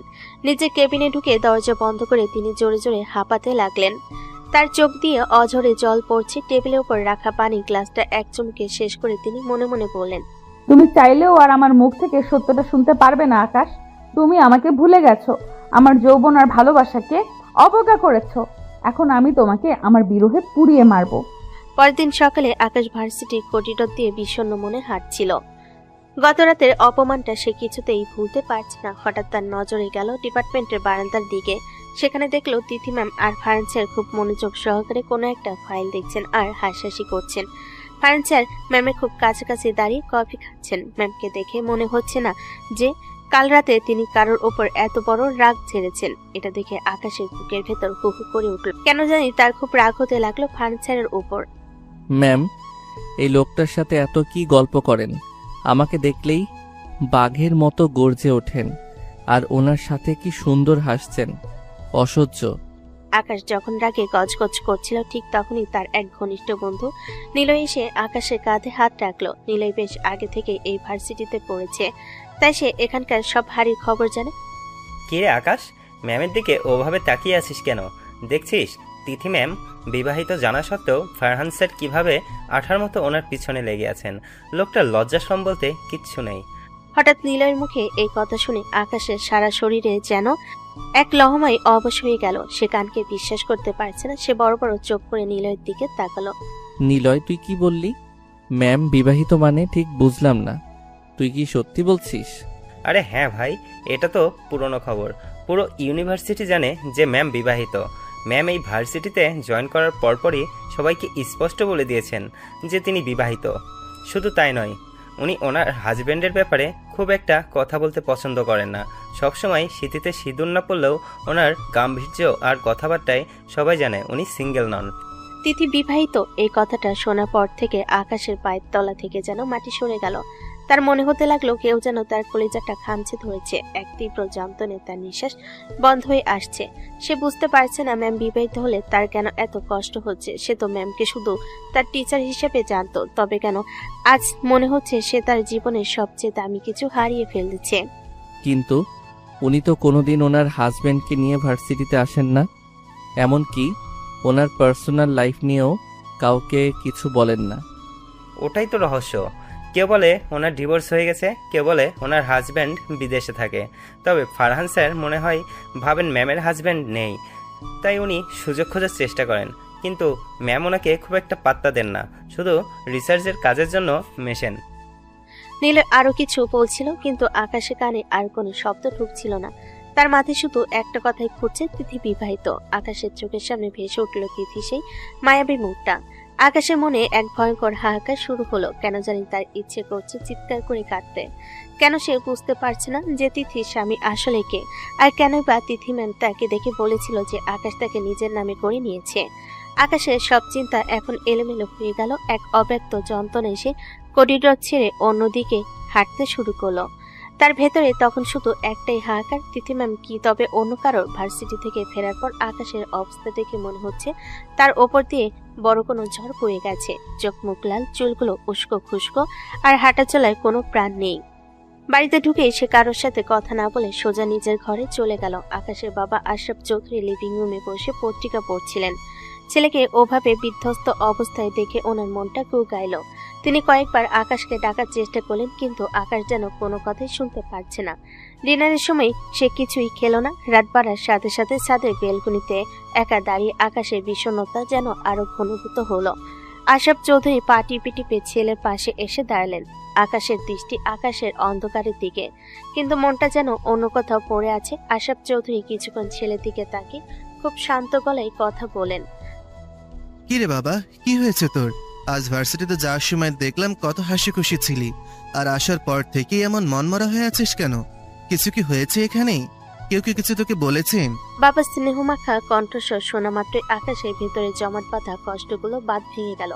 সে নিজেকে আর ধরে রাখতে পারল না, একদম ইমোশনাল হয়ে বাবাকে জড়িয়ে ধরল। একজন যুবকের এভাবে ভেঙে পড়া দেখে আশরাফ চৌধুরী অবাক হলেন, বুঝলেন ব্যথাটা অনেক গভীরে। তিনি পরম মমতায় আকাশের পিঠে হাত বোলাতে লাগলেন। কাঁদিস না আকাশ, শান্ত হ। মেয়েটা কি? বাবার মুখে হঠাৎ এই প্রশ্ন শুনে আকাশ ছিটকে সরে দাঁড়ালো। সে ভীষণ অবাক হয়ে বাবার চোখের দিকে তাকালো। সে বুঝতে পারছে না বাবা কিভাবে সব বুঝে ফেললেন। অবাক হচ্ছিস? আরে আমি তো তোর বাবা, বুঝলি? একটা ছেলে কখন এতটাই বিধ্বস্ত হয়ে যায় এটা আমার চেয়ে আর ভালো বুঝবে না কেউ।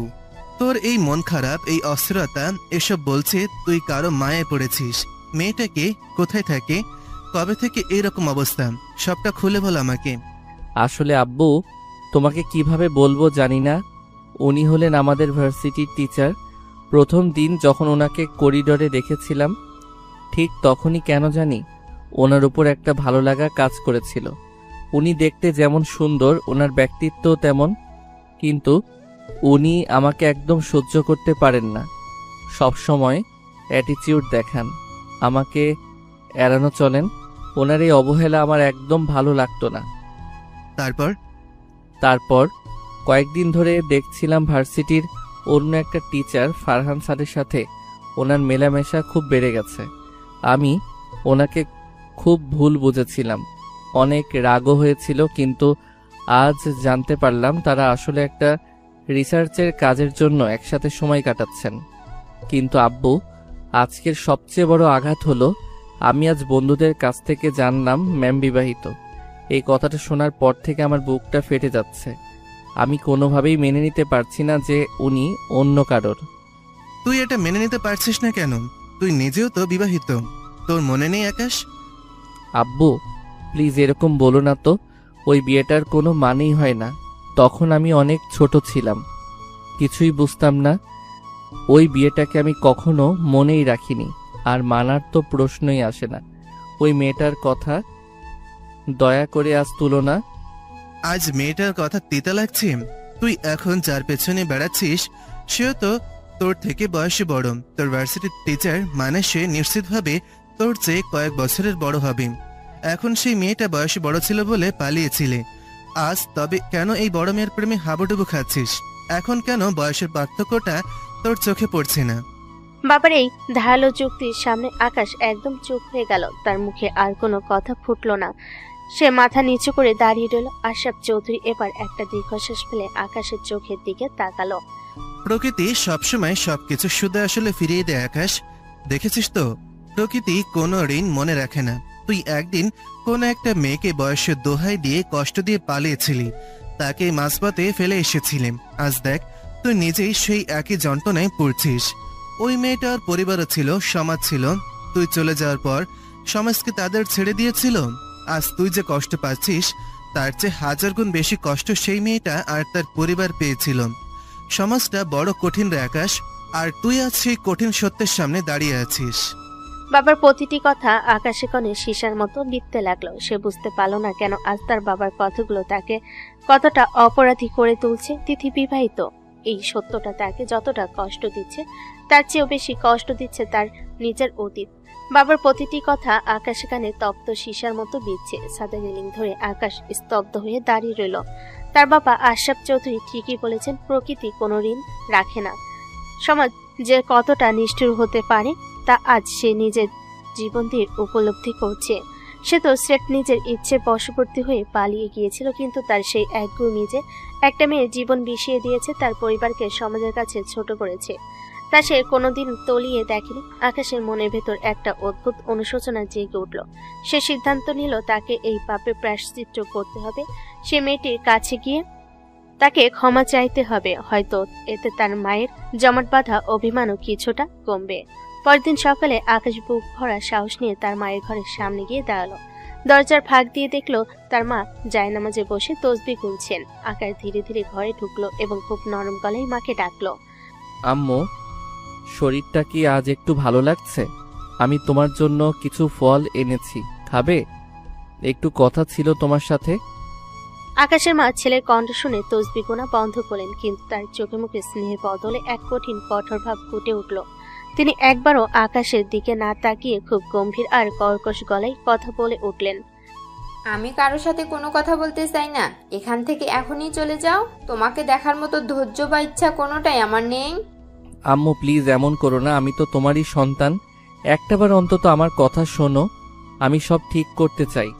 কি ঠিক করবে তুমি? যে সম্মান তুমি ধুলোয় মিশিয়ে দিয়েছো তা কি আর ফিরে আসবে? নিজের স্বার্থের জন্য একটা নিরপরাধ মেয়ের জীবন ছারখার করে দিয়ে এখন এসেছো মাপ চাইতে? তোমার মতো স্বার্থপর ছেলের মুখ দেখাও পাপ। এই ঘর থেকে বের হও বলছি। আমার চোখের সামনে আর আসবে না। তোমার জন্য আমার বান্ধবী আজ আমার শত্রু। তোমার ছায়া দেখলেও আমার ঘৃণা হয়। বের হও এখান থেকে। মায়ের মুখ থেকে এমন বিষাক্ত আর কঠোর কথা শুনে আকাশ একদম ভেঙে পড়ল। সে বুঝতে পারল তার মা মন থেকে মুছে ফেলেছেন তাকে। মুখ ভরা কষ্ট আর চোখে জল নিয়ে আকাশ কোনো মতে ঘর থেকে বেরিয়ে এলো। সে বুঝলো বাড়িতে থেকে এই বরফ গলানো সম্ভব নয়, তাকে সেই মেয়েটির কাছে যেতেই হবে। আকাশ চোখের জল মুছে সোজা তার বাবার স্টাডি রুমে গেল। আশরাফ চৌধুরী তখন একটা ফাইল দেখছিলেন। আব্বু, আমাকে একটা সাহায্য করতে হবে। আমি কি সেই মেয়েটার ঠিকানা পেতে পারি? মানে আমার সেই স্ত্রীর ঠিকানা। ছেলের মুখে এমন কথা শুনে আশরাফ চৌধুরীর চোখ দুটো উজ্জ্বল হয়ে উঠল। তিনি ভাবলেন আকাশ হয়তো সব ভুলে সেই মেয়েটিকে এই ঘরে ফিরিয়ে আনতে চাইছে। ওনার মুখে এক চিলতে হাসি ফুটে উঠল। তুই কি সত্যি বলছিস আকাশ? তুই কি সত্যি ওকে খুঁজে বের করতে চাস? আমি তো এটাই চাইছিলাম রে বাবা। ও খুব ভালো মেয়ে, তুই ওকে দেখলে বুঝবি। আব্বু, তুমি ভুল বুঝছো। আমি ওকে এই ঘরে ফিরিয়ে আনতে ঠিকানা চাচ্ছি না। আমি স্রেফ ওর কাছে গিয়ে ক্ষমা চাইতে চাই। আমি আমার ভুলের জন্য ওর কাছে মাপ চাইবো, যাতে আমার মনের বোঝাটা একটু হালকা হয়। এই সম্পর্কের কোনো মানে হয় না আব্বু। একটা বিয়ে যেটা জোর করে দেওয়া হয়েছিল, যেটাতে আমার কোনো মত ছিল না, সেই সম্পর্কটা আমি কোনোদিন বয়ে বেড়াতে পারবো না। আমি শুধু সব মিটমাট করে নিতে চাই। আকাশের কথা শুনে আশরাফ চৌধুরীর মুখের হাসি মুহূর্তেই মিলিয়ে গেল। তিনি বেশ হতাশ হলেন। কিছুক্ষণ চুপ থেকে গম্ভীর গলায় বললেন যে তিনি ঠিকানা দেবেন না। তিনি চাইলেন না আকাশ আবার গিয়ে মেয়েটাকে নতুন করে কোনো কষ্ট দিক, কিন্তু আকাশ নাছোড়বান্দা। আব্বু, তুমি যাই বলো না কেন, আজ হোক বা কাল আমাকে তো ফয়সালা করতেই হবে। আমি সারা জীবন এই অপরাধ বোধ নিয়ে বাঁচতে পারবো না। আর ওকেও তো মুক্তি দিতে হবে। ও হয়তো আজও আমার কারণে কোথাও আটকে আছে। প্লিজ আব্বু, ঠিকানাটা দাও। আমি কথা দিচ্ছি আমি কোনো হাঙ্গামা করব না। আকাশের প্রবল জেদ আর অনুনয়ের কাছে আশরাফ চৌধুরী শেষ পর্যন্ত হার মানলেন। তিনি ড্রয়ার থেকে একটা পুরনো ডায়েরি বের করলেন। সেখান থেকে একটা চিঠি লিখে নিয়ে আকাশের দিকে বাড়িয়ে দিলেন। আকাশ ঠিকানা হাতে নিয়ে ঘর থেকে বেরিয়ে গেল। হাতে থাকা চিরকুটের ঠিকানা মিলিয়ে আকাশে একটা অভিজাত বাড়ির সামনে এসে দাঁড়ালো। বুকের ভেতরটা আর অনবরত ঢিপ ঢিপ করছে। আজ সে তার জীবনের সবচেয়ে বড় বোঝাটা নামাতে এসেছে। কলিং বেল টিপতে একজন মাঝবয়সী মহিলা দরজা খুলে দিলেন। আকাশকে দেখা মাত্রই ওনার হাতের ইশারায় দরজাটা বন্ধ হয়ে যাচ্ছিল, কিন্তু তিনি থমকে দাঁড়ান। আকাশের মুখটা ওনার খুব চেনা, যদিও কয়েক বছরে সে অনেক বড় হয়ে গেছে। মহিলাটি আর কেউ না, তিথির মা আয়েশা বেগম, সেই কলিজার বান্ধবী। তুমি তুমি এখানে কোন সাহসে এসেছো আকাশ? লজ্জা করে না তোমার এই চৌকাঠে পা রাখতে? খালাম্মা, আমি জানি আপনারা আমার উপর খুব রেগে আছেন। আমি আসলে আমার ভুল বুঝতে পেরেছি। একবার শুধু ভেতরে আসার সুযোগ দিন। খবরদার, আমাকে খালাম্মা বলে ডাকবে না। তোমার মতো অকৃতজ্ঞ ছেলের জন্য আমাদের যে সম্মান গেছে তা তুমি কোনো দিনও ফিরিয়ে দিতে পারবে না। যাও এখান থেকে, তোমার ছায়া মারালেও আমার পাপ হবে। ঠিক সেই সময় তিথির বাবা শরীফুল সাহেব এগিয়ে এলেন। আকাশকে দেখে ওনার চোখ মুখ রাগে লাল হয়ে গেল। তিনি নিজের রাগ সামলাতে না পেরে আকাশের দিকে তেড়ে আসলেন। কি চাই তোমার? এতদিন পর আবার ড্রামা করতে এসেছো? আমার মেয়েটার জীবন তো ধ্বংস করে দিয়েছই, এখন কি আমাদের শান্তিতে মরতেও দিবে না? ডাকামি বন্ধ করে এখনই আমার চোখের সামনে থেকে দূর হও। আঙ্কেল, বিশ্বাস করুন, আমি কাউকে ছোট করতে আসিনি। আমি শুধু ক্ষমা চাইতে এসেছি। আমি তখন খুব ছোট ছিলাম, বুঝতে পারিনি আমি কি করছি। ক্ষমা? তোমার মতো ছেলের ক্ষমার কোনো মূল্য নেই আমাদের কাছে। যে বিয়ের আসরে আমার মেয়েকে একা ফেলে পালিয়ে গিয়েছিল, তার মুখে ক্ষমার কথা মানায় না। যাও, তোমার মাকে গিয়ে বলো আমরা তোমাদের মতো নিচু মানুষের সাথে কোনো সম্পর্ক রাখতে চাই না। বাড়ির ভেতরে এই ঝগড়ার চিৎকার শুনে দোতলা থেকে তিথি ধীরে ধীরে নিচে নেমে আসলেন, কিন্তু ড্রয়িং রুমে আকাশকে দেখা মাত্রই তিনি পাথরের মতো দাঁড়িয়ে গেলেন। আকাশ যখন তিথিকে দেখলো, তার মুখ থেকে কথা হারিয়ে গেল। সে চোখ বড় বড় করে তিথির দিকে তাকিয়ে রইল। ম্যাম, আপনি এখানে কি করছেন? আকাশ, তুমি এখানে কি করছো? আর তুমি বা আমার বাড়ির ঠিকানা কোথায় পেলে? আপনার বাড়ি মানে? ম্যাম, আমি ঠিক বুঝতে পারছি না, এটা আপনার বাড়ি মানে কি? বাহ, কি সুন্দর অভিনয়! নাটক করার জায়গা পাও না, তাই এখানে ন্যাকামি করতে এসেছো। সব জেনে শুনে এখন সাধু সাধার চেষ্টা করছো। আয়েশা মনে হয় খুব ভালো করেই শিখিয়ে পাঠিয়েছে তোমাকে। খালাম্মা, আম্মু আমাকে পাঠায়নি, আমি নিজে ঠিকানা জোগাড় করে এসেছি। কিন্তু ম্যাম, এখানে কেন? ম্যাম কেন হবে না? এটা দিদির নিজের বাড়ি। শোনো আকাশ, তোমার মাকে গিয়ে বলে দিও আমার মেয়ে বা আমরা কেউই আর তোমার সেই অপমানের কথা ভুলে যায়নি। আমরা কাঠের খায়ে নুনের ছিটা দিতে তোমাদের আর আসতে হবে না। তোমার মা নিজের জিদ আর বন্ধু ঠিক রাখার জন্য আমার মেয়ের সাথে তোমার বিয়ে ঠিক করেছিল, আর তুমি তো আরও এক ধাপ ওপরে। বিয়ের পিড়িতে বসিয়ে রেখে কাকুর সাথে পালিয়ে গেলে। পুরো সমাজের সামনে আমাদের মুখ দেখানোর উপায় রাখুনি তুমি। আজ আমার মেয়ে নিজের যোগ্যতায় নিজের পায়ে দাঁড়িয়েছে বলেই আমরা বেঁচে আছি, নয়তো ওই দিন তো আমাদের মরা ছাড়া কোনো গতি ছিল না। আকাশ এবার যেন আকাশ থেকে পড়ল। তার মাথার ভেতর সবকিছু অনবরত করে ঘুরতে শুরু করলো। সে কয়েক কদম পিছিয়ে গেল। তার মানে তার সেই না দেখা স্নেহের বউ আর কেউ নয়, স্বয়ং তার ভার্সিটির তিথি ম্যাম। সে অপরাধীর মতো কাঁপতে কাঁপতে তিথির দিকে তাকালো। তার মানে সেদিনকার সেই মেয়েটা আপনি ছিলেন ম্যাম? ওই দিন বিয়ের আসরে যাকে আমি ফেলে গিয়েছিলাম, সে কি সত্যি আপনি? এইসব কথা এখন তুলে কোনো লাভ নেই আকাশ। তুমি যা করেছো তার জন্য কোনো মাফ হয় না। এখন দয়া করে আমার বাড়ি থেকে যাও, আমি তোমার সাথে আর কোনো কথা বলতে চাই না। তিথি দ্রুত সিঁড়িতে উপরে উঠে যেতে চাইলেন, কিন্তু আকাশ এবার মরিয়া হয়ে উঠল। সে দৌড়ে গিয়ে তিথির পথ আগলে ধরল এবং তিথি দুই বাহু শক্ত করে চেপে ধরল। আকাশের চোখে তখন পানি আর মনের ভেতর এক তীব্র হাহাকার। ম্যাম, প্লিজ এড়িয়ে যাবেন না। আমাকে সত্যি করে বলুন, ওই দিনের সেই মেয়েটা কি আপনিই ছিলেন, যার নামে আমার বাবা আজও আমাকে ঘৃণা করে, যার কারণে আমার মা আমার মুখ দেখে না? আপনি কি সেই তিথি? সত্যি করে বলুন ম্যাম। হ্যাঁ, আমি সেই মেয়ে। আমি তোমার সেই হতভাগী স্ত্রী, যাকে তুমি কোনোদিন চোখ তুলে দেখারও প্রয়োজন মনে করনি। শুধু বয়সে বড় ছিলাম বলে আমাকে এক মুহূর্তের নোটিসে ত্যাগ করে চলে গিয়েছিলে। এখন চিনেছো তো আমায়? এখন শান্তি হয়েছে তোমার? এবার আমাকে মুক্তি দাও আর আমার সামনে থেকে বিদায় হও। তিথির স্বীকারোক্তি শুনে আকাশ যেন এক জীবন্ত লাশে পরিণত হলো। তার দুই হাত শিথিল হয়ে তিথির বাহু থেকে নেমে এলো। সে অপলক দৃষ্টিতে তিথির দিকে তাকিয়ে রইল। যে মানুষটার প্রেমে সে গত কয়েকদিন ধরে পাগল হয়ে ঘুরছিল, সে আসলে তারই ফেলে আসা অতীত। আকাশ বুঝতে পারল তার বাবা ঠিকই বলেছিলেন, প্রকৃতি কোনো ঋণ রাখে না। সে যাকে অবহেলা করে ছেড়েছিল, আজ তার কাছে সে ভিখারির মতো দাঁড়িয়ে আছে। তিথির মুখ থেকে সত্যটা শোনার পর আকাশের চারপাশের পৃথিবীটা যেন ওলটপালট হয়ে গেল। সে পাথরের মতো কিছুক্ষণ দাঁড়িয়ে রইল, তারপর হঠাৎ করে ধপাস করে তিথির পায়ের কাছে বসে পড়ল।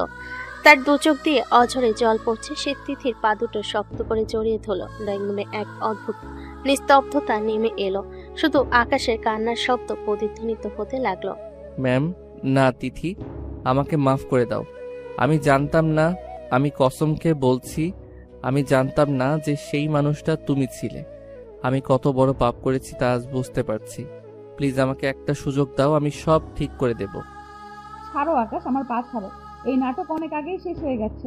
এখন এসব কান্নাকাটি করে কোনো লাভ নেই। যে সম্মান আর বিশ্বাস তুমি 5 বছর আগে ভেঙেছো, তা এই চোখের জলে জোড়া লাগবে না। আকাশ এবার হাঁটু গেড়ে এগিয়ে গিয়ে তিথির বাবার সামনে গিয়ে দাঁড়ালো। সে পাগলের মতো ওনাদের পা জড়িয়ে ধরার চেষ্টা করলো। তিথির বাবা শরীফুল সাহেব ঘৃণা ভরে পিছিয়ে গেলেন। আঙ্কেল, আমাকে মারুন, আমাকে বাড়ি থেকে বের করে দিন, কিন্তু আমাকে মাফ না করে বিদায় করবেন না। আমি সত্যি তখন অবুঝ ছিলাম। কাকুর কথায় আমি ভুল পথে পা বাড়িয়েছিলাম। খালাম্মা, আপনি তো আম্মুর সবচেয়ে প্রিয় মানুষ। আপনি অন্তত একবার আমাকে বোঝার চেষ্টা করুন। আমি আমার সারা জীবন দিয়ে এই ভুলের মাসুল দেব। অনেক হয়েছে আকাশ, এখন পায়ে ধরলে কি আমার মেয়ের হারানো 5টা বছর ফিরে আসবে? পুরো সমাজ ওকে পরিত্যক্তা বলে গালি দিয়েছে। আমরা যে কি যন্ত্রণার মধ্যে দিয়ে গেছি তা তুমি কল্পনাও করতে পারবে না। এখন দয়া করে আমাদের ঘর থেকে বেরিয়ে যাও। আকাশ আবারও তিথির দিকে ফিরল। সে দেখলো তিথি জানালার বাইরে তাকিয়ে আছে। ওনার চোখেও পানি, কিন্তু মুখটা পাথরের মতো শক্ত। আকাশ তিথির হাতের কাছে গিয়ে মিনতি করতে লাগলো। তিথি, তুমি তো জানো আমি তোমাকে কতটা পছন্দ করি। ভার্সিটিতে প্রথম যেদিন দেখেছি সেদিন থেকেই আমি তোমার মায়ায় পড়ে গেছি। আমি জানতাম না যে আমার সেই হারিয়ে যাওয়া ভালোবাসা তুমিই ছিলে। আমরা কি সব নতুন করে শুরু করতে পারি না? আমি তোমাকে রানীর মতো করে রাখবো। থামো আকাশ, অনেক হয়েছে। নতুন করে শুরু করার কোনো জায়গায় তুমি রাখনি। তুমি আমাকে পছন্দ করো? কোন তিথিকে? তোমার ভার্সিটির টিচারকে? কিন্তু তুমি তো সেই তিথিকে ঘৃণা করতে, যে তোমার চেয়ে বয়সে বড় ছিল। আমার বয়স তো কমে যায়নি আকাশ, আমি এখনো তোমার চেয়ে বড়। তবে এখন কেন এই নাটক করছো? আমি তখন ভুল ছিলাম তিথি, বয়স কোনো ব্যাপার না। আমি তোমাকে ভালোবাসি, প্লিজ আমাকে ছেড়ে যেও না। ভালোবাসা এত সস্তা নয় আকাশ। আমি অনেক ভেবে এই সিদ্ধান্ত নিয়েছি। আমি এই মিথ্যে সম্পর্কের বোঝা আর বয়ে বেড়াতে পারছি না। আমার উকিল খুব শীঘ্রই তোমার কাছে ডিভোর্স পেপার পাঠিয়ে দেবে। আমি তোমাকে ডিভোর্স দিতে চাই আকাশ। আমি এই বন্ধন থেকে চিরতরে মুক্তি চাই। ডিভোর্সের কথা শুনতে আকাশের মাথায় যেন আকাশ ভেঙে পড়ল। সে বিধ্বস্ত হয়ে দেওয়ালে হেলান দিয়ে বসে পড়ল। তার মনে হচ্ছিল কেউ তার কলিজা শরীর থেকে আলাদা করে দিচ্ছে। সে পাগলের মতো মাথা নাড়তে লাগলো। না, এটা হতে পারে না। আমি তোমাকে ডিভোর্স দেব না, আমি সই করব না তিথি। তুমি যা খুশি করো, আমি তোমাকে আমার জীবন থেকে যেতে দেব না। তুমি আমার বিবাহিতা স্ত্রী, আমি তোমাকে ছেড়ে কোথায় যাব? আজ মনে পড়ছে তোমার আমি তোমার স্ত্রী? সেদিন যখন বিয়ের মণ্ডপে আমাকে একা ফেলে গিয়েছিলে, তখন কি মনে ছিল না যে আমি তোমার স্ত্রী হতে যাচ্ছি? আকাশ, জোর করে কাউকে আটকে রাখা যায় না। তুমি আমার মনে ঘৃণা ছাড়া আর কিছু জমা রাখোনি। আমার সিদ্ধান্ত চূড়ান্ত। আমি আর এক মুহূর্ত তোমার সাথে কোনো সম্পর্কে থাকতে চাই না। তিথি, একবার শুধু আমার দিকে তাকাও, একটা শেষ সুযোগ দাও। আমি নিজেকে প্রমাণ করব। আমি তোমার সব অপমান ধুয়ে মুছে দেব। অনেক দেরি হয়ে গেছে আকাশ, তোমার জন্য আমার মনে আর কোনো জায়গা নেই। বাবা, আমার শরীর ভালো লাগছে না, আমি উপরে যাচ্ছি। তিথি আর 1 সেকেন্ডও সেখানে দাঁড়ালেন না। আকাশের আকুতি কান্না কোনো কিছুই ওনাকে টলাতে পারল না। তিথি দ্রুত সিঁড়ি বেয়ে উপরে চলে গেলেন এবং নিজের ঘরের দরজা সজোরে বন্ধ করে দিলেন। আকাশ দরজার সামনে গিয়ে অনেকক্ষণ ধাক্কালো, চিৎকার করে ডাকলো, কিন্তু ওপাশ থেকে কোনো সাড়া আসলো না। তিথির বাবা মা আকাশকে প্রায় জোর করে বাড়ি থেকে বের করে দিলেন। আকাশ মাঝ রাস্তায় দাঁড়িয়ে চিৎকার করে কাঁদতে লাগলো। সে বুঝতে পারলো সে এমন এক মহামূল্যবান জিনিস হারিয়ে ফেলেছে যা হয়তো কোনোদিন আর ফিরিয়ে পাওয়া যাবে না। রাত প্রায় তখন শেষ হয়ে আসছে। রাস্তায় ল্যাম্পপোস্টের আলোগুলো ঝাপসা হয়ে এসেছে। আকাশ টলতে টলতে বাড়ির সদর দরজার সামনে এসে দাঁড়ালো। তার জামা কাপড় ধুলোই মাখা, চুলগুলো উস্কো খুস্কো আর চোখ দুটো জবা ফুলের মতো লাল হয়ে ফুলে আছে। কলিং বেলের শব্দ শুনে আকাশের বাবা আশরাফ চৌধুরী দরজা খুলে দিলেন। সামনে নিজের ছেলেকে এই অবস্থায় দেখে তিনি আঁতকে উঠলেন। আকাশের মা, যিনি এতদিন ছেলের ছায়া পর্যন্ত মারানি, তিনিও ড্রয়িং রুমের কোণ থেকে ছেলের এই বিধ্বস্ত অবস্থা দেখে স্থির থাকতে পারলেন না। তিনি না চাইতেও এক পা করে আকাশের দিকে এগিয়ে আসলেন। আকাশ, এ কি অবস্থা তোর? তুই কোথায় গিয়েছিলি? শরীরে কাদামাটি মাখে কেন তোর? কেউ কি তোকে মেরেছে? কথা বলছিস না কেন বাবা? তুই এমন ভাবে কাঁদছিস কেন? আকাশ কোনো কথা বলল না। সে শুধু বড় বড় চোখ করে তার বাবার দিকে তাকিয়ে রইল। তারপর হঠাৎ করে সে তার মায়ের সামনে গিয়ে হাঁটু গেড়ে ধপাস করে মেঝেতে পড়ে গেল। সে তার মায়ের পা দুটো শক্ত করে জড়িয়ে ধরল। আকাশের বুক ফাটা কান্নায় পুরো বাড়িটা যেন এক মুহূর্তে ভারী হয়ে উঠল। ছেলের এমন আর্তনাদ দেখে আকাশের মায়ের পাথর হওয়া মনটাও একটু কেঁপে উঠল। আম্মু, আমাকে ক্ষমা করে দাও আম্মু। আমি তোমার অবাধ্য হয়েছিলাম। আমি তোমার মান সম্মান ধুলোয় মিশিয়ে দিয়েছিলাম। আমাকে যা খুশি বলো আম্মু, কিন্তু আমার দিক থেকে মুখ ফিরিয়ে নিও না। আমি অনেক বড় পাপ করেছি আম্মু। আমি অনেক বড় ভুল করেছি। আমাকে বাঁচাও আম্মু। পাসারো আকাশ, এখন এসব কান্নাকাটি করে কি লাভ? তুমি তো তোমার জীবন নিজের মতো করে নিয়েছো, এখন আবার আমার পায়ে কেন পড়ছো? আমি তো তোমার কেউ না, তাই না? না আম্মু, আমি কিচ্ছু গুছিয়ে নেইনি। আমি সব হারিয়ে ফেলেছি। আমি যাকে ঘৃণা করে পালিয়েছিলাম, আজ তাকে ছাড়া আমি এক মুহূর্ত বাঁচতে পারবো না আম্মু। ও আমাকে ছেড়ে দিতে চায়। ও আমাকে ডিভোর্স দিতে চায় আম্মু। ও আমাকে আর একটা সুযোগও দিতে রাজি নয়। প্লিজ আম্মু, তুমি ওকে একটু বলো না, ও তোমার কথা শুনবে। তুমি ছাড়া আমাকে বাঁচানোর আর কেউ নেই। আকাশের বাবা মা দুজনে আকাশকে মেঝে থেকে তুলে ধরার চেষ্টা করছিলেন। তারা কিছুই বুঝতে পারছেন না যে আকাশ কার কথা বলছে। আশরাফ চৌধুরী আকাশকে জোর করে টেনে তুলে সোফায় বসালেন এবং ওনার কাজ জড়িয়ে ধরে শান্ত করার চেষ্টা করলেন। আকাশ, আগে শান্ত হ বাবা। তুই কার কথা বলছিস? কে তোকে ডিভোর্স দিতে চাই? তুই কি সেই ঠিকানায় গিয়েছিলি যেটা আমি তোকে দিয়েছিলাম? সেখানে কার সাথে দেখা হয়েছে তোর? তুই কি কোনো ঝামেলা করে এসেছিস তাদের সাথে? বাবা, আমি কোনো ঝামেলা করিনি বাবা। আমি শুধু সত্যিটা জেনে এসেছি। তুমি ঠিকই বলেছিলে বাবা, প্রকৃতি কোনো ঋণ রাখে না। আমি যে মানুষটার প্রেমে পড়েছিলাম, যাকে আমি গত কয়েকদিন ধরে মনে মনে আমার সবটুকু দিয়ে চেয়েছি, সে আর কেউ নয় বাবা। সে আমার 5 বছর আগের বিয়ে করা সেই স্ত্রী তিথি ম্যামই আমার সেই বউ বাবা, যাকে আমি বয়সে বড় বলে মণ্ডপে ফেলে পালিয়ে গিয়েছিলাম। আমার বর্তমান ভালোবাসা আর আমার স্ত্রী একই মানুষ বাবা। আকাশের মুখে এই কথা শোনা মাত্রই আশরাফ চৌধুরী আর ওনার স্ত্রী দুজনেই পাথরের মতো জমে গেলেন। ঘরের মধ্যে পিনপতন নীরবতা নেমে এলো। আকাশের মা অস্পষ্ট স্বরে নিজের কপালে হাত দিয়ে বিড়বিড় করতে লাগলেন। আকাশের বাবা যেন নিজের কানকেও বিশ্বাস করতে পারছিলেন না।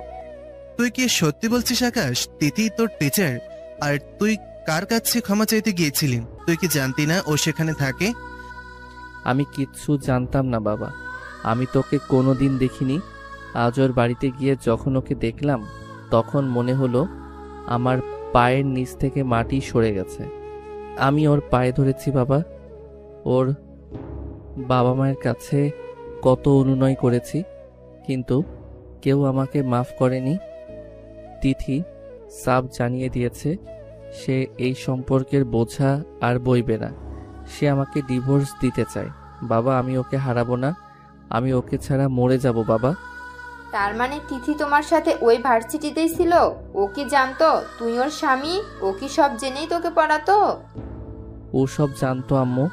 প্রথম দিন থেকেই ও আমাকে চিনেছিল, তাই তো ও আমাকে এত ঘৃণা করত, এত এড়িয়ে চলতো। আমি ওকে বকা দেওয়ার সুযোগ দিয়েছি, অপমান করার সুযোগ দিয়েছি, কিন্তু ও আমাকে ক্ষমা করার সুযোগ দিচ্ছে না। আম্মু, তুমি চলো আমার সাথে। তুমি ওর মার কলিজার বান্ধবী না? তুমি বললে ওরা শুনবে। প্লিজ আম্মু, আমাকে বাঁচাও। তোমার বান্ধবীর মেয়েকে আমার কাছে ফিরিয়ে দাও। আকাশ আবারও তার মায়ের পা জড়িয়ে ধরে টুকরে কেঁদে উঠল। এবার আর ওনার মা নিজেকে সামলাতে পারলেন না। তিনি নিচু হয়ে আকাশের মাথাটা নিজের বুকের কাছে টেনে নিলেন। এতদিন যে জেদ আর রাগ তিনি ছেলের ওপর পুষে রেখেছিলেন, ছেলের এই করুণ অবস্থা দেখে তার চোখের জলে ধুয়ে গেল। আশরাফ চৌধুরী এক কোণে দাঁড়িয়ে চোখের পানি মুছলেন। আকাশ, তুই যে ভুল করেছিস তা অনেক বড়। তিথি আর ওর পরিবার যে অপমান সহ্য করেছে তার কোনো ক্ষমা নেই। তবে এখন যেহেতু তুই সব বুঝতে পেরেছিস, আমরা আমাদের শেষ চেষ্টাই করব। কিন্তু মনে রাখিস বাবা, ও যদি তোকে মাফ না করে তবে আমাদের জোর করাটার কোনো অধিকার নেই। তুই ওর জীবনটা একেবারে নষ্ট করেছিস, দ্বিতীয়বার আশাটা করিস না। আমি কোনো জোর করব না বাবা, আমি শুধু ওর পায়ের কাছে পড়ে থাকবো। ও যতক্ষণ আমাকে ক্ষমা না করবে আমি ওখান থেকে নড়ব না। আমি আমার বর্তমান ভালোবাসা আর অতীতের সেই স্ত্রী উভয়কেই একসাথে পেয়েছি।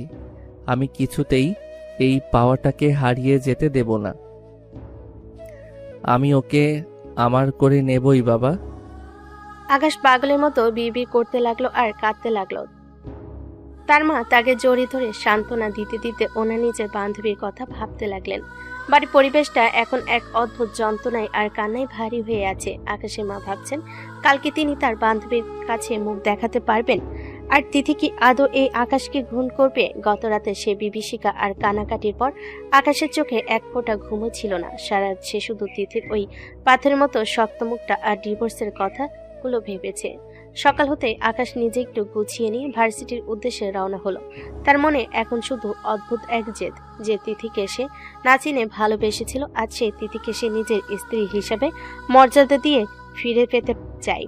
আকাশ ভার্সিটির গেটে ঢুকতে দেখলো তিথির গাড়িটা মাত্র এসে থামলো। আকাশের বুকটা ধক করে উঠল। সে দ্রুত পায়ে এগিয়ে গেল তিথির কাছে। তিথি শোনো, তোমার সাথে আমার কিছু কথা আছে। কাল রাতে আমি ঠিকমতো বলতে পারিনি। তিথি গাড়ি থেকে নামলেন। ওনার চোখে সানগ্লাস পরনে একটা মার্জিত শাড়ি। আকাশকে সামনে দেখো ওনার চোখে মুখে বিন্দুমাত্র কোনো ভাবান্তর হলো না। তিনি আকাশের দিকে এমন ভাবে তাকালেন যেন সামনে কোনো অপরিচিত মানুষ দাঁড়িয়ে আছে। তিনি আকাশের কথাকে পাত্তা না দিয়ে পাশ কাটিয়ে চলে যেতে চাইলেন। এক্সকিউজ মি, আপনি কে? আমার নাম ধরে ডাকার সাহস কোত্থেকে পেলেন? আপনি কি আমার স্টুডেন্টস নন? টিচারের সাথে কিভাবে কথা বলতে হয় সেই আদবটুকুও কি ভুলে গেছেন? তিথি প্লিজ, কালকের পর তুমি এমন করছো কেন? আমি আকাশ, তুমি আমাকে এভাবে পর করে দিচ্ছ। আমি জানি আমি ভুল করেছি, কিন্তু আমি তো ক্ষমা চেয়েছি। মিস্টার আকাশ চৌধুরী, আপনাকে আমি চিনি না। ক্লাসে আসুন, ওখানে পড়া নিয়ে কোনো কথা থাকলে বলবেন। এর বাইরে আমার সাথে আপনার কোনো সম্পর্ক নেই। আমাকে ডিস্টার্ব করবেন না, আমার অনেক কাজ আছে। তিথি একদম সোজাসুজি গটগট করে হেঁটে নিজের কেবিনের দিকে চলে গেলেন। আকাশে মনে হলো কেউ যেন ওনার কলিজায় এক বালতি বরফ জল ঢেলে দিয়েছে। তিথির এই একদম অপরিচিতদের মতো ব্যবহার আকাশকে ভেতর থেকে ক্ষতবিক্ষত করে দিল। সে করিডোরের দেওয়াল ধরে দাঁড়িয়ে রইল।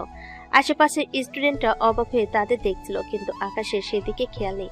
তার মাথায় শুধু ঘুরছে তিথির সেই শীতল চাহনি। তবে এই আঘাত আকাশকে দুর্বল করার বদলে আরো জেদি করে তুলল। সে নিজের চোখের কোণে জমে থাকা পানি মুছে ফেলল। না, এভাবে আমি হার মানব না। তুমি আমাকে চেনো না বলে এড়িয়ে যেতে চাইছো তিথি? ঠিক আছে, তুমি যত দূরে যাবে আমি তত কাছে আসব। আমি তোমাকে চাই মানে চাই। তোমাকে আমার কাছে ফিরে আসতেই হবে। আমার 5 বছরের ভুলের প্রায়শ্চিত্ত আমি তোমাকে ভালোবেসেই করব। আকাশ এবার সোজা তিথির কেবিনের সামনে গিয়ে দাঁড়ালো। সে কোনো অনুমতি না নিয়ে ভেতরে ঢুকে পড়ল। তিথি তখন কিছু ফাইল দেখছিলেন। আকাশ এভাবে বিনা অনুমতিতে ঢুকতে দেখে তিনি ভীষণ রেগে গেলেন এবং টেবিল চাপড়ে দাঁড়িয়ে পড়লেন। তোমার সাহস তো কম নয় আকাশ। পারমিশন ছাড়া আমার রুমে কেন ঢুকেছো? এক্ষুনি বেরিয়ে যাও এখান থেকে, নয়তো আমি গার্ড করব। ডাকো গার্ড, পুলিশ ডাকো, যা খুশি করো, কিন্তু আজ তোমাকে শুনতেই হবে। তুমি কাল ডিভোর্সের কথা বলেছো না? আমি সাফ জানিয়ে দিচ্ছি, আমি কোনো ডিভোর্স পেপারে সই করব না। তুমি আমার স্ত্রী ছিলে, আছো, আর সারা জীবন থাকবে। আমি তোমাকে ফিরে পেতে চাই তিথি। যে করেই হোক আমি তোমাকে আমার করে নেবই। ফিরিয়ে নেবে? যে মেয়েকে তুমি বিয়ে করতে চাওনি, যাকে তুমি নিকারজনকভাবে ফেলে গিয়েছিলে, আজ তাকেই ফিরে পেতে চাইছো? তোমার এই রূপ বদলানোর নাটক দেখতে আমার ঘেন্না লাগছে আকাশ। তুমি ভালোবাসা চেনো না, তুমি শুধু জেদ চেনো। না তিথি, এটা নাটক নয়। আমি তোমাকে ভালোবাসি। হ্যাঁ, আমি তোমাকে চেনার আগেই ভালোবেসে ফেলেছি। এখন যখন জানলাম তুমি আমার সেই স্ত্রী, তখন আমার ভালোবাসা আরো 1000 গুণ বেড়ে গেছে। আমি এবার তোমাকে আমাদের বাড়িতে নিয়ে যাবই। তিথি এবার কিছুক্ষণ চুপ করে আকাশের চোখের দিকে তাকিয়ে রইলেন। আকাশের চোখে সেই মরিয়া ভাব দেখে তিথির মনের ভেতরটা একটু কেঁপে উঠল ঠিকই, কিন্তু তিনি তা প্রকাশ করলেন না। তিনি মনে মনে ভাবলেন, সত্যি কি তুমি আমাকে ফিরে চাও আকাশ, নাকি আবারও এটা তোমার কোনো নতুন বাহানা? বড় বউ বলে আমাকে সহ্য করতে পারছিলে না, আর আজ ম্যাম বলে আমাকে ভালোবেসে ফেলেছো। তবে আমিও দেখতে চাই তোমার এই ভালোবাসা কতটুকু গভীর, আবার সেটার পরীক্ষা তোমাকে দিতেই হবে। Akash Chowdhury, just wait and see. আচ্ছা, তোমার অনেক জেদ তো, ঠিক আছে, তবে মনে রেখো তিথিকে পাওয়া এত সহজ নয়। তুমি যদি সত্যি আমাকে চাও তবে তোমাকে প্রমাণ করতে হবে তুমি এর যোগ্য। আপাতত তুমি আমার রুম থেকে বিদায় হও, আমার ক্লাস আছে। আমি যাব তিথি, কিন্তু মনে রেখো আমি ফিরে আসব, বারবার আসব। যতক্ষণ না তুমি আমাকে তোমার স্বামী হিসেবে মেনে নিচ্ছ ততক্ষণ আমি তোমার পিছু ছাড়ব না। আকাশ রুম থেকে বেরিয়ে যাওয়ার পথে তিথি ধপাস করে চেয়ারে বসে পড়লেন। ওনার বুকটা তখনও ধরফর করছে। তিনি বুঝতে পারছেন আকাশ এবার সহজে হাল ছাড়বে না। অন্যদিকে আকাশ করিডোর দিয়ে হাঁটতে হাঁটতে মনে মনে এক নতুন যুদ্ধের প্রস্তুতি নিল। সে জানে এই পথটা অনেক কঠিন, কিন্তু সে এবার হার মানতে শেখেনি। তিথির রুম থেকে বেরিয়ে আসার পর আকাশের মনের ভেতর যেন আগ্নেয়গিরি জ্বলছে। তিথি তাকে চিনতে অস্বীকার করছে। মিস্টার আকাশ চৌধুরী বলে পর করে দিয়েছে। এই অপমানটা আকাশের কলিজায় তীরের মতো বিঁধছে। তবে আকাশ দমে যাওয়ার পাত্র নয়। সে ভার্সিটির ক্যাফেটেরিয়ায় এক কোণে বসে ডায়েরিতে কিছু একটা আঁকিবুকি করছিল। সে মনে মনে পরিকল্পনা করছে কিভাবে তিথির এই বরফ মন গলানো যায়, কিভাবে 5 বছরের পুরনো সেই ভুল সূত্রে তিথিকে আবার নিজের করে পাওয়া যায়। তিথি, তুমি আমাকে পরীক্ষা করতে চাও তো? ঠিক আছে, তুমি আমাকে যতবার ধাক্কা দিয়ে সরিয়ে দেবে আমি ততবার দ্বিগুণ শক্তি নিয়ে তোমার সামনে এসে দাঁড়াবো। আমি জানি তুমি আমাকে ঘৃণা করো না, তুমি আসলে আমার উপর অভিমানে পাথর হয়ে আছো। আমি তোমার সেই অভিমান ভেঙে আবার তোমাকে আমার স্মৃতিতে সিঁদুর পরানো বউ করে ঘরে তুলবই। Just wait and see. Akash অনেক ভেবে একটা পরিকল্পনা বের করলো। সে জানে তিথি ম্যাম গান শুনতে পছন্দ করেন, তিনি গাছপালা খুব ভালোবাসেন। আকাশ ঠিক করলো সে এমন কিছু করবে যা তিথি কল্পনা করতে পারবে না। সেই অনুযায়ী কাজ শুরু করে দিল। তবে আকাশের এই পথে সবচেয়ে বড় কাঁটা হয়ে দাঁড়িয়ে আছে ফারহান স্যার। ফারহান স্যার এখনো তিথির পিছু ছাড়েনি। তিনি প্রায় তিথির কেবিনে ফুল নিয়ে যান, কখনো কফি অফার করেন। তিথি ফারহান স্যারকে একদম সহ্য করতে পারে না, কিন্তু কলিগ হওয়ার খাতিরে খুব ফর্মাল ব্যবহার করেন। পরদিন সকালে ফারহান স্যার তিথির কেবিনে এক গুচ্ছ লাল গোলাপ নিয়ে হাজির হলেন। ওনার মুখে এক চিলতে কৃত্রিম হাসি। গুড মর্নিং তিথি ম্যাম, আজ সকালে বাগান থেকে এই তাজা গোলাপগুলো আপনার জন্য নিয়ে এলাম। আপনার টেবিলটা একটু ফ্রেশ দেখাবে। ধন্যবাদ ফারহান স্যার, কিন্তু আমার টেবিলের জন্য ফুলের প্রয়োজন নেই। আর আপনি আপনার কাজের বাইরে আমার কেবিনে না আসলে আমি খুশি হব। আমি ব্যস্ত। আরে ম্যাম, আপনি সবসময় কাজের কথা বলেন কেন? একটু রিল্যাক্স হন। রাতে কি আমরা কোনো ভালো রেস্টুরেন্টে ডিনার করতে পারি? রিসার্চের কাজটা তো প্রায় শেষ, এখন একটু সেলিব্রেশন দরকার। ফারহান স্যার, আমি আপনাকে আগেও বলেছি আমাদের সম্পর্কটা শুধু প্রফেশনাল। ডিনার বা কফি খাওয়ার কোনো প্রয়োজন আমি দেখছি না। আপনি এখান থেকে আসতে পারেন। ফারহান স্যার বেশ অপমানিত বোধ করলেন, কিন্তু তিনি নাছরবান্দা। তিনি মনে মনে ভাবলেন তিথিকে পাওয়া এত সহজ নয়, কিন্তু আমি হার মানব না। ফারহান স্যার যখন মুখ ভার করে কেবিন থেকে বের হলেন তখন দেখলেন করিডোরে আকাশ দাঁড়িয়ে আছে। আকাশের চোখে এক অদ্ভুত বিজয় হাসি। ফারহান স্যারকে পাশ কাটিয়ে আকাশ তিথির রুমে দিকে যেতে চাইল, কিন্তু ফারহান স্যার তাকে থামিয়ে দিলেন। এই যে আকাশ চৌধুরী, তুমি কি জানো না ম্যাম এখন ব্যস্ত? বারবার ওনার কেবিনে গিয়ে ডিস্টার্ব করাটা একজন স্টুডেন্টের মানায় না। যাও, ক্লাসে যাও। স্যার, কে স্টুডেন্ট আর কে আপন মানুষ সেটা ম্যাম ভালোই জানেন। আপনি আপনার গোলাপ নিয়ে ফিরে যান। ওগুলো ম্যামের ডাস্টবিনে যাওয়ার চেয়ে আপনার কাছে থাকাই ভালো। ফারহান স্যার রাগে গজগজ করতে করতে চলে গেলেন। আকাশ এবার তিথির কেবিনে দরজার সামনে গিয়ে দাঁড়ালো, তবে ভেতরে ঢুকলো না। সে দরজার ফাঁক দিয়ে দেখলো তিথি একমনে ল্যাপটপে কাজ করছে। আকাশ নিজের পকেট থেকে একটা ছোট্ট চিরকুট বের করলো, তাতে লেখা ছিল, তোমার ঘৃণা আমার পাওনা ছিল, কিন্তু তোমার অবহেলা আমি সইতে পারছি না। আমি আসছি আমার অধিকার বুঝে নিতে। আকাশ চিরকুটটা ওনার দরজার নিচ দিয়ে ভেতরে ঠেলে দিয়ে সেখান থেকে চলে গেল। কিছুক্ষণ পর তিথি কাছ থেকে চোখ সরিয়ে নিচে তাকাতে চিরকুটটা দেখতে পেল। চিরকুটটা পড়ার পর ওনার হাত দুটো সামান্য কেঁপে উঠল। তিনি বুঝতে পারছেন আকাশ এবার মরণ কামড় দেবে। তিথির মনে একদিকে ভয়, অন্যদিকে এক অজানা শিহরণ কাজ করছে। আকাশ, তুমি কি সত্যিই বদলে গেছো, নাকি এই সবই তোমার আমাকে পাওয়ার নতুন কৌশল? তুমি যদি আমাকে সত্যিই ভালোবেসে থাকো তবে তোমাকে এমন কিছু করে দেখাতে হবে যা আমার 5 বছরের সব অপমান ধুয়ে দেবে। আমি সহজে গলবো না আকাশ চৌধুরী। ওদিকে আকাশ ভার্সিটির অডিটোরিয়ামে কিছু একটা ব্যবস্থা করছে। সে তার বন্ধুদের সাথে নিয়ে বড় কোনো সারপ্রাইজের প্রস্তুতি নিচ্ছে। আকাশ ঠিক করেছে সে সবার সামনে তিথির কাছে ক্ষমা চাইবে এবং তার ভালোবাসার কথা ঘোষণা করবে। কিন্তু আকাশ কি জানে যে ফারহান স্যার তাদের উপর নজর রাখছে এবং কোনো বড় বিপদ ঘটানোর সুযোগ খুঁজছেন? আকাশের তিথি এই অসম লড়াই এখন কোন দিকে মন নেবে তার সময়ই বলে দেবে। ভার্সিটির করিডোরে তখন বিকেলের রোদের আভা খেলা করছে।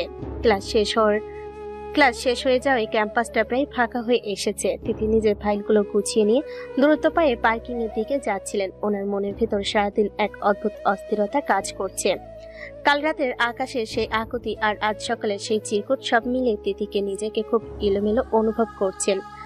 তিনি চাচ্ছিলেন না আকাশের সামনে পড়তে, কারণ আকাশকে দেখলে ওনার শক্ত করে রাখা মনের দেওয়ালটা কেন জানি বালির বাঁধের মতো ভেঙে পড়তে চাই। তিথি যখন ওনার গাড়ির কাছে পৌঁছলেন ঠিক তখনই পেছন থেকে একটা পরিচিত কণ্ঠ ওনার হৃদস্পন্দন বাড়িয়ে দিল। এভাবে পালিয়ে যাওয়ার চেষ্টা করছো কেন তিথি? আমাকে দেখে কি খুব ভয় পাচ্ছ? তিথি থমকে দাঁড়ালেন, কিন্তু পেছনে ফিরলেন না। তিনি বুক ভরে একটা লম্বা শ্বাস নিয়ে নিজেকে স্বাভাবিক করার চেষ্টা করলেন। তারপর খুব শীতল গলায় উত্তর দিলেন, আমি কারো কাছ থেকে পালাচ্ছি না আকাশ চৌধুরী, আর তোমাকে ভয় পাওয়ার মতো কোনো কারণ আমি দেখছি না। এখন দয়া করে রাস্তা ছাড়ো, আমার বাড়ি যাওয়ার দেরি হয়ে যাচ্ছে। তিথি গাড়ি দরজা খুলতে চাইলেন, কিন্তু আকাশ এক ঝটকায় দরজাটা বন্ধ করে দিল এবং তিথিকে গাড়ির বডির সাথে চেপে ধরল। আকাশের এই আশঙ্কিক অ্যাগ্রেসিভ আচরণে তিথি চমকে উঠল। ওনার পিঠ গাড়ির ঠান্ডা ধাতুর সাথে লেগে আছে, আর সামনে আকাশের সুঠাম দেহ। আকাশের দু চোখ আজ কোনো মিনতি নেই, আছে এক তীব্র অধিকার বোধ। আকাশের নিঃশ্বাস তিথির মুখে আশ্রে পড়ছে। আকাশ, এটা কি ধরনের অভদ্রতা? ছাড়ো আমাকে। তুমি কি ভুলে যাচ্ছ আমি তোমার টিচার? মানুষ দেখলে কি ভাববে? টিচার, ওই পরিচয়টা তো ক্লাসরুমের জন্য তিথি, কিন্তু এখানে তুমি শুধু আমার স্ত্রী। তুমি আমাকে উপেক্ষা করছো, আমাকে এড়িয়ে চলছো। তুমি কি ভেবেছো আমি এত সহজে তোমাকে ছেড়ে দেব? 5 বছর আগে আমি পালিয়েছিলাম বলে কি ভেবেছো আমি আজীবন পালাবো? না তিথি, এবার আমি তোমার হাতটা শক্ত করে ধরতে এসেছি। তোমার অধিকার দেখানোর সময় অনেক আগেই শেষ হয়ে গেছে আকাশ। যে সম্পর্কের কোনো ভিত্তি নেই সেটা নিয়ে এভাবে জোরাজুরি করো না। আমি তোমাকে ডিভোর্স দিচ্ছি খুব শীঘ্রই, পেপার পেয়ে যাবে। এখন আমাকে যেতে দাও। তিথি আকাশকে ধাক্কা দিয়ে সরিয়ে দেওয়ার চেষ্টা করলেন, কিন্তু আকাশের শক্তি অনেক বেশি। সে তিথির দুহাত শক্ত করে ওনার মাথার উপরে গাড়ির সাথে চেপে ধরল। আকাশের চোখ দুটো আগুনের মতো জ্বলছে। সে তিথির একদম কাছে মুখ নামিয়ে আনলো, তার নাকের ডগা প্রায় ছুঁই ছুঁই। ডিভোর্স? কার কাছে পারমিশন নিয়ে তুমি এই সিদ্ধান্ত নিলে? আমি কি সই করেছি? আমি সই না করলে এই পৃথিবীর কেউ আমাদের আলাদা করতে পারবে না। তুমি রাগ করেছো, আমাকে চড় মেরেছো, অপমান করেছো, সব মেনে নিয়েছি, কিন্তু আমাকে পর করে দেবে সেটা আমি সইব না। তুমি আমার নামে করা তিথি, এটা তুমি নিজেই বলেছিলে। আজ থেকে আমি তোমাকে এক মুহূর্তের জন্যেও আমার চোখের আড়াল হতে দেব না। আমার মনের ভেতরে যে ক্ষত তুমি দিয়েছো তা এই জোর জবরদস্তিতে ঠিক হবে না। তুমি আমাকে ভালোবাসো না, তুমি শুধু তোমার জেদ মেটাতে চাচ্ছ। আমাকে মুক্তি দাও প্লিজ। এটা জেদ নয় তিথি, এটা আমার অধিকার। আমি জানি তুমি আমাকে এখনো ভালোবাসো। ওই ফারহান লোকটার সাথে যখন হাসাহাসি করো তখন আমার কলিজা ছিঁড়ে যায়। কেন করো এমন? আমাকে জ্বালানোর জন্য? ঠিক আছে, তুমি যদি আগুনে খেলতে চাও তবে আমি সেই আগুনেই পড়ব, কিন্তু মনে রেখো ওই আগুনে তুমিও আমার সাথে পড়বে। আমি তোমাকে কারো হতে দেব না তিথি, কারো না। আকাশ তিথির কপালের উপর পড়ে থাকা এক গুচ্ছ চুল খুব আলতো করে সরিয়ে দিল। ওনার স্পর্শে তিথি শিউরে উঠলেন। ওনার সারা শরীর কাঁপছে, কিন্তু অদ্ভুতভাবে আকাশের এই অ্যাগ্রেসিভ রোমান্টিকতা ওনার মনের কোণে এক কোণায় ভালো লাগার জন্ম দিচ্ছে। আকাশ তিথির কানে কাছে ফিসফিস করে বলল, আজ থেকে তুমি যেখানে যাবে আমি সেখানে থাকবো। তুমি আমাকে এড়িয়ে চলতে চাইলে আমি তোমার ছায়া হয়ে পিছু নেব। তুমি আমার স্ত্রী, আর আমার সম্পত্তির ওপর আমার অধিকার সবার আগে। বুঝতে পেরেছো? তুমি একটা পাগল আকাশ, একদম পাগল। হ্যাঁ, আমি তোমার জন্য পাগল হতেও রাজি। কাল থেকে ভার্সিটিতে আসার পর ফারহান তো দূরের কথা, অন্য কোনো ছেলের দিকে তাকিয়ে হাসবে না। যদি দেখি কেউ তোমার আশেপাশে ঘুরঘুর করছে তবে আমি কি করতে পারি তা তুমি কল্পনাও করতে পারবে না। আমি তোমাকে ভালোবাসে ভরিয়ে দেব তিথি, কিন্তু আমার ভাগ অন্য কাউকে দেব না। আকাশ ধীরে ধীরে তিথির হাত দুটো ছেড়ে দিল, কিন্তু ওনার চোখের ওপর থেকে নজর সরালো না। তিথি যেন সম্মোহিতের মতো দাঁড়িয়ে রইলেন। আকাশের এই অধিকারপদ ওনার দীর্ঘদিনে জমে থাকা অভিমানকে কিছুটা হলেও টলিয়ে দিয়েছে। আকাশ তিথির কপালে একটা দীর্ঘ চুমু খেলো এবং খুব শান্ত গলায় বলল, এখন যাও, কিন্তু মনে রেখো বাড়ি পৌঁছানোর পর আমাকে একটা মেসেজ করবে। আমি তোমার অপেক্ষায় থাকব। আর ডিভোর্স পেপারের কথা যেন দ্বিতীয়বার না শুনি। তিথি আর কোনো কথা বলেন না। তিনি দ্রুত গাড়িতে উঠে বসলেন এবং গাড়ি স্টার্ট দিলেন। আয়নায় দেখলেন আকাশ তখনও ওখানে দাঁড়িয়ে ওনার দিকে তাকিয়ে আছে। তিথির বুকের ভেতরটা ধকধক করছে। তিনি বুঝতে পারছেন আকাশ এবার সব সীমানা ছাড়িয়ে যাবে। ওদিকে আকাশের দিকে তাকিয়ে এক চিন্তা আসলো। সে জানে তিথি তাকে আজও কতটা চাই।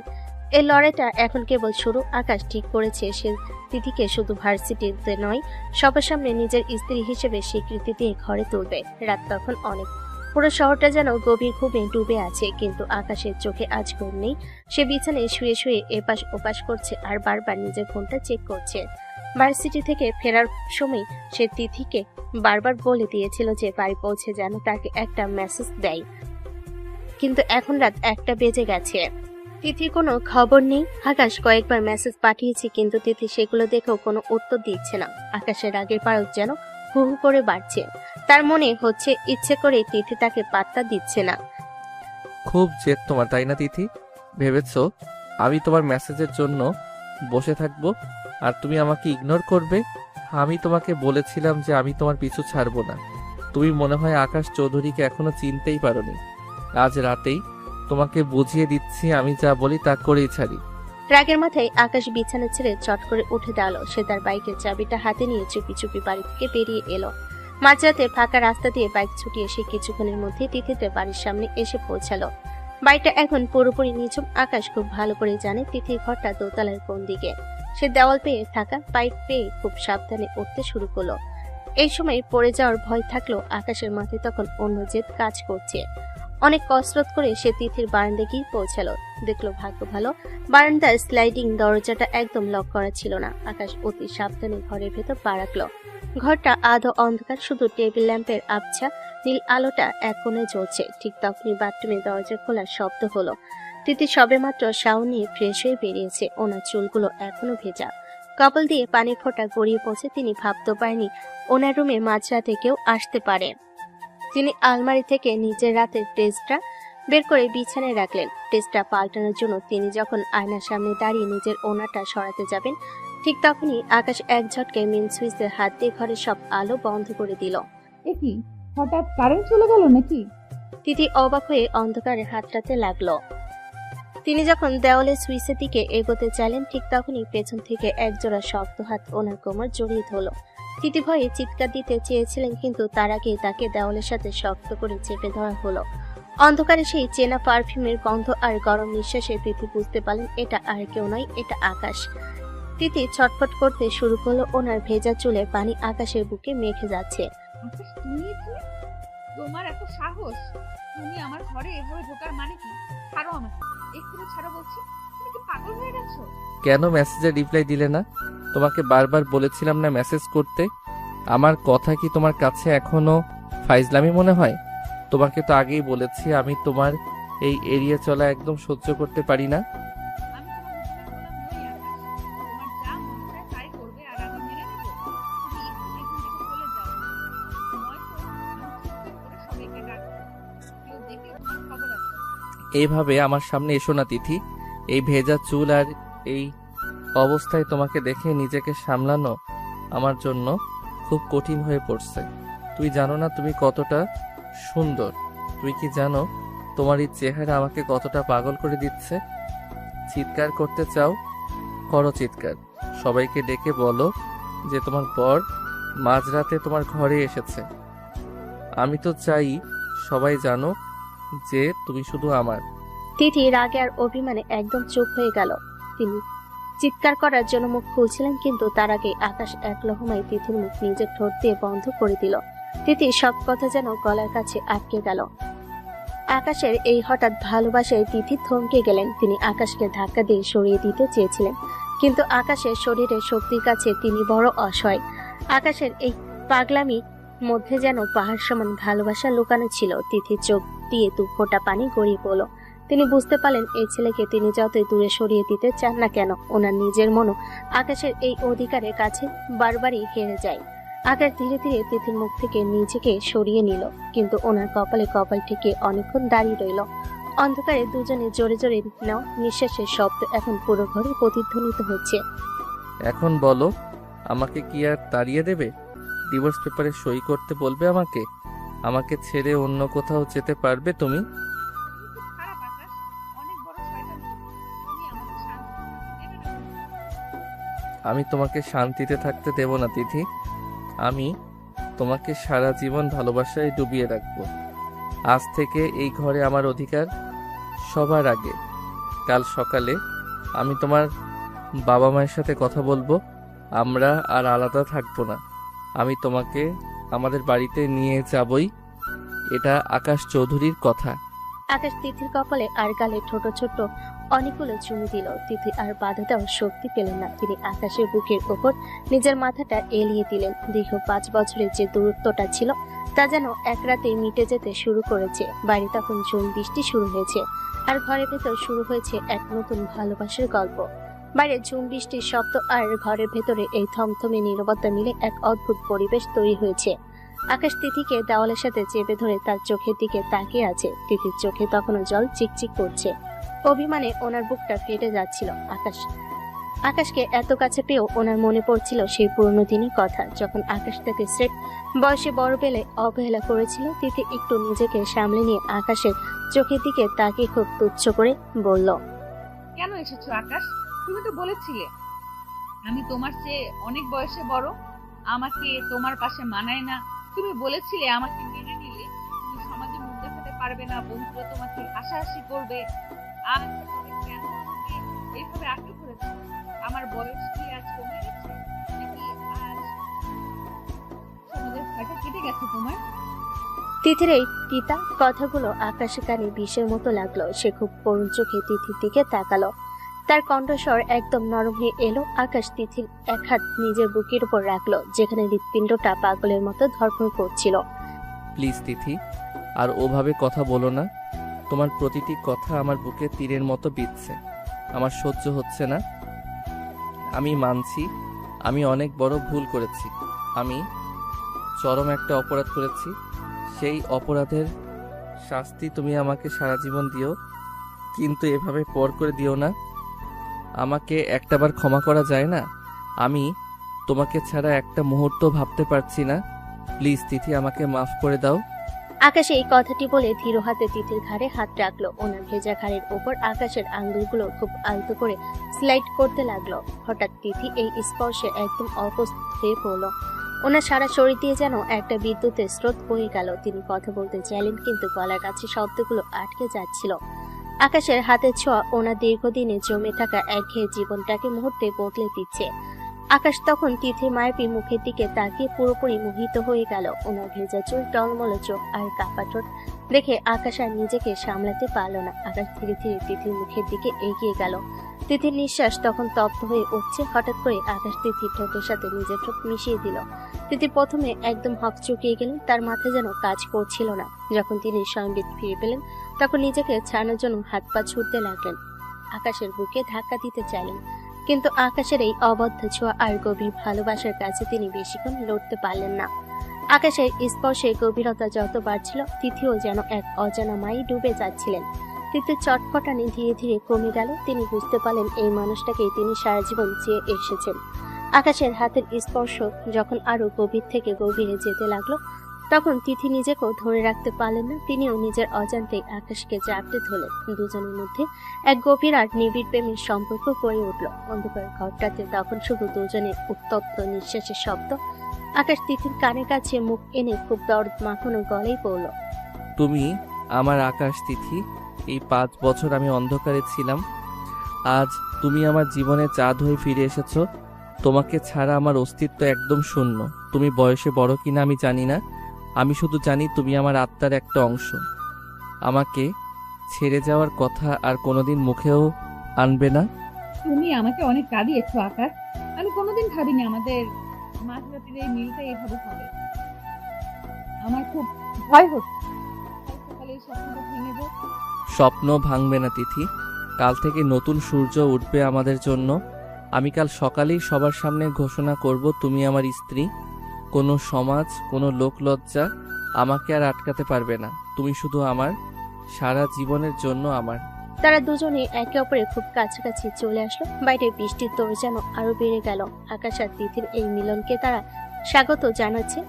তাদের মধ্যকার এই গভীর সম্পর্কের গভীরতা ভাষায় প্রকাশ করা কঠিন। তিথি অনুভব করলেন আকাশের বুকে যে আশ্রয় তিনি আজ পেয়েছেন তা পৃথিবীর আর কোথাও নেই। আকাশ বুঝতে পারল দীর্ঘ প্রতীক্ষার পর সে তার জীবনের আসল গন্তব্য খুঁজে পেয়েছে। তার দুজন মিলে এক নতুন পৃথিবীর গল্প লিখতে শুরু করলো, যেখানে বয়সে কোনো দেওয়াল নেই, আছে শুধু পাহাড় সমান ভালোবাসা। বাইরে বৃষ্টির শব্দটা এখন অনেক বেড়ে গেছে। থেকে থেকে মেঘ ডাকছে, কিন্তু তিথি এই অন্ধকার ঘরের ভেতরটা এখন আর অন্যরকম উষ্ণতায় ভরে উঠেছে। আকাশ আর তিথি এখন একে অপরের খুব কাছে। আকাশ তিথির ভেজা চুলে নিজের মুখ ঘষছে আর ওনার গায়ের মিষ্টি গন্ধটা বুক ভরে টেনে নিচ্ছে। এত বছরে যে দূরত্ব আর কষ্ট তাদের মধ্যে ছিল, আজ যেন সব এক নিমিষে শেষ হয়ে যাচ্ছে। আকাশের হাতে ছোঁয়ে তিথি বারবার কেঁপে উঠছে। তিথির মনে সব রাগ আর জেদ এখন বালির বাঁধের মতো ভেঙে পড়েছে। আকাশ তিথির কপালে খুব আলতো করে একটা চুমু খেলো। তিথি তখনও লাজুক মুখে আকাশের বুকে নিজের মাথাটা লুকিয়ে রেখেছে। আকাশের হাতের আঙ্গুলগুলো তিথির শাড়ির উপর দিয়ে ওনার কোমর জড়িয়ে ধরেছে। তিথি আবেশে চোখ বন্ধ করে নিল। আকাশের এই পাগলামি আর জেদি ভালোবাসা আজ তিথিকে সব পুরনো দুঃখ ভুলিয়ে দিয়েছে। আকাশ ধীরে ধীরে তিথিকে আলতা করে পাজা কোলা করে তুলে নিল এবং বিছানায় শুয়ে দিল। তিথি আর কোনো বাধা দিলেন না, বরং আকাশের চোখের দিকে তাকিয়ে এক অন্যরকম মায়া খুঁজে পেলেন। তিথি, আজ থেকে আমাদের মাঝে আর কোনো আড়াল থাকবে না। কে বড় আর কে ছোট সেই চিন্তা এখন মাথা থেকে ঝেড়ে ফেলো। আমি শুধু তোমাকে নিজের করে পেতে চাই। তুমি কি সারা জীবনের জন্য আমার হবে? আমি তো আগে থেকেই তোমার ছিলাম আকাশ। তুমি তো আমাকে চিনতে পারোনি, অবহেলা করে দূরে সরিয়ে দিয়েছিলে। কিন্তু আজ যখন সব ভুলে আমার কাছে এভাবে এসেছো, তখন তোমাকে ফিরিয়ে দেওয়ার ক্ষমতা আমার নেই। তিথির এই কথা শোনার পর আকাশ আর এক মুহূর্ত দেরি করলো না। সে তিথির একদম উপরে ঝুঁকে পড়লো। দুজনের হৃৎপিণ্ডে ধুকপুকানি এখন একে অপরের গায়ের সাথে মিশে এক হয়ে গেছে। আকাশ তিথির ঘাড়ের কাছে নিজের মুখ নামিয়ে আনতেই তিথি দুহাতে আকাশকে শক্ত করে জড়িয়ে ধরলেন। আকাশের এক একটি স্পর্শ তিথিকে এক নতুন অনুভূতির জগতে নিয়ে যাচ্ছে। দুজনের নিঃশ্বাসের গরমে অন্ধকার ঘরটা যেন আরো উত্তপ্ত হয়ে উঠল। দীর্ঘদিনের না পাওয়া আর আকুতি আজ এক গভীর শারীরিক ও মানসিক মিলনে পূর্ণতা পেল। বৃষ্টির অযোধ্যার মাঝে তারা দুজনে একে অপরের মাঝে পুরোপুরি হারিয়ে গেল। বেশ কিছুক্ষণ পর যখন সব শান্ত হয়ে এলো, আকাশ তিথিকে নিজের বাহুবন্দি করে বুকের সাথে মিশিয়ে শুয়ে রইল। তিথির গায়ের গন্ধ আকাশ যেন নেশার মতো ডুবে আছে। তিথি আকাশের বুকে আঙ্গুল দিয়ে ছোট ছোট আঁকিবুকি করছে। ওনার মনে এখন অনেক শান্তি। এখন তোমার মন ঠিক হয়েছে তো তিথি? তোমার সব রাগ কি এবার পানি হয়ে গেছে? রাগ কি আর এত সহজে কমে? তবে আজ বুঝতে পারলাম তোমাকে আমি কতটা ভালোবেসেছিলাম। এত বছর শুধু তোমার কথা ভেবেই তো কাটিয়ে দিলাম।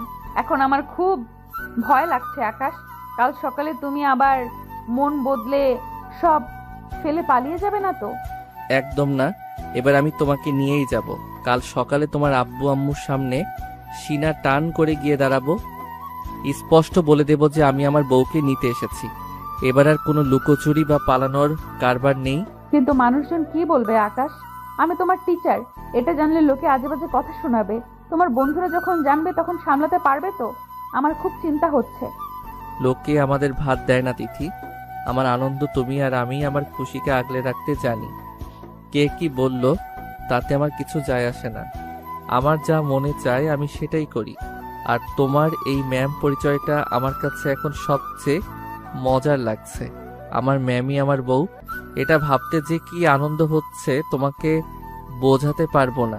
তিথি লজ্জা পেয়ে আকাশের বুকে নিজের মুখটা আরো ভালো করে লুকালো। আকাশের হাতের বাঁধন আরো শক্ত হলো। তিথি অনুভব করলেন এই নিরাপদ আশ্রয়ের অপেক্ষা করেছেন। আকাশের শরীরের ওম আর ওনার হৃদস্পন্দনের শব্দ তিথিকে এক পরম তৃপ্তি দিচ্ছিল। তারা দুজনেই জানে না কাল সকালে তাদের জন্য কি সমস্যা অপেক্ষা করছে, কিন্তু এই রাতটা তাদের জীবনের সবচেয়ে সেরা রাত হয়ে থাকবে। জানালার ফাঁক দিয়ে আসা ভোরের হালকা আলো দুজনে ঘুম ভাঙলো। রাত ভোরের বৃষ্টির পর সকালটা আজ খুব স্বচ্ছ আর সুন্দর লাগছে। আকাশ চোখ মেলতে দেখলো তিথি এক মনে ওর দিকে তাকিয়ে আছে। আকাশ মুচকি হেসে তিথিকে আরো শক্ত করে জড়িয়ে ধরে আবার চোখ বন্ধ করলো। তিথি মনে হচ্ছে এতদিনের সব না পাওয়া আজ পূর্ণতা পেয়েছে, কিন্তু সময় তো থেমে থাকবে না। আকাশ ছাড়ো এবার, সকাল হয়ে গেছে অনেকক্ষণ, কেউ দেখে ফেললে কিন্তু সর্বনাশ হয়ে যাবে। ওঠো, ফ্রেশ হয়ে নাও। আরো কিছুক্ষণ এইভাবে থাকি না? কত বছর পর এমন একটা সকাল পেলাম জানো। তুমি এত তাড়া দিচ্ছ কেন? আকাশ তিথিকে ছাড়ছে না, উল্টো আরো দুষ্টামি শুরু করলো। তিথি হাসতে হাসতে আকাশকে একটা হালকা ধাক্কা দিয়ে বিছানা থেকে উঠে দাঁড়ালো। সে আকাশের দুষ্টামি থেকে বাঁচতে দ্রুত আলমারি থেকে কাপড় নিয়ে ওয়াশরুমে ঢুকে গেল ফ্রেশ হতে। আকাশ একা বিছানায় শুয়ে শুয়ে কাল রাতে সব কথা ভেবে হাসছে। ওদিকে তিথি শাও নিতে শুরু করেছে। ঠিক এই সময় তিথির মা দুহাতে দুটো চায়ের কাপ নিয়ে মেয়ের ঘরের দরজায় সামনে এসে দাঁড়ালেন। দরজাটা আগে থেকে একটু ভেজানো ছিল। তিনি ধাক্কা দিতে দরজাটা খুলে গেলেন। ভিতরে তাকিয়ে তিথির মায়ের হাত থেকে চায়ের কাপ দুটো প্রায় পড়ে যাওয়ার উপক্রম হলো। তিনি দেখলেন বিছানায় একটা ছেলে শুয়ে আছে, আর সেটা অন্য কেউ নয়, আকাশ। তিথির মা নিজের চোখে বিশ্বাস করতে পারছিলেন না। রাগে আর অপমানে তিনি চিৎকার করে উঠলেন, এ কি আকাশ, তুমি এখানে কি করছো?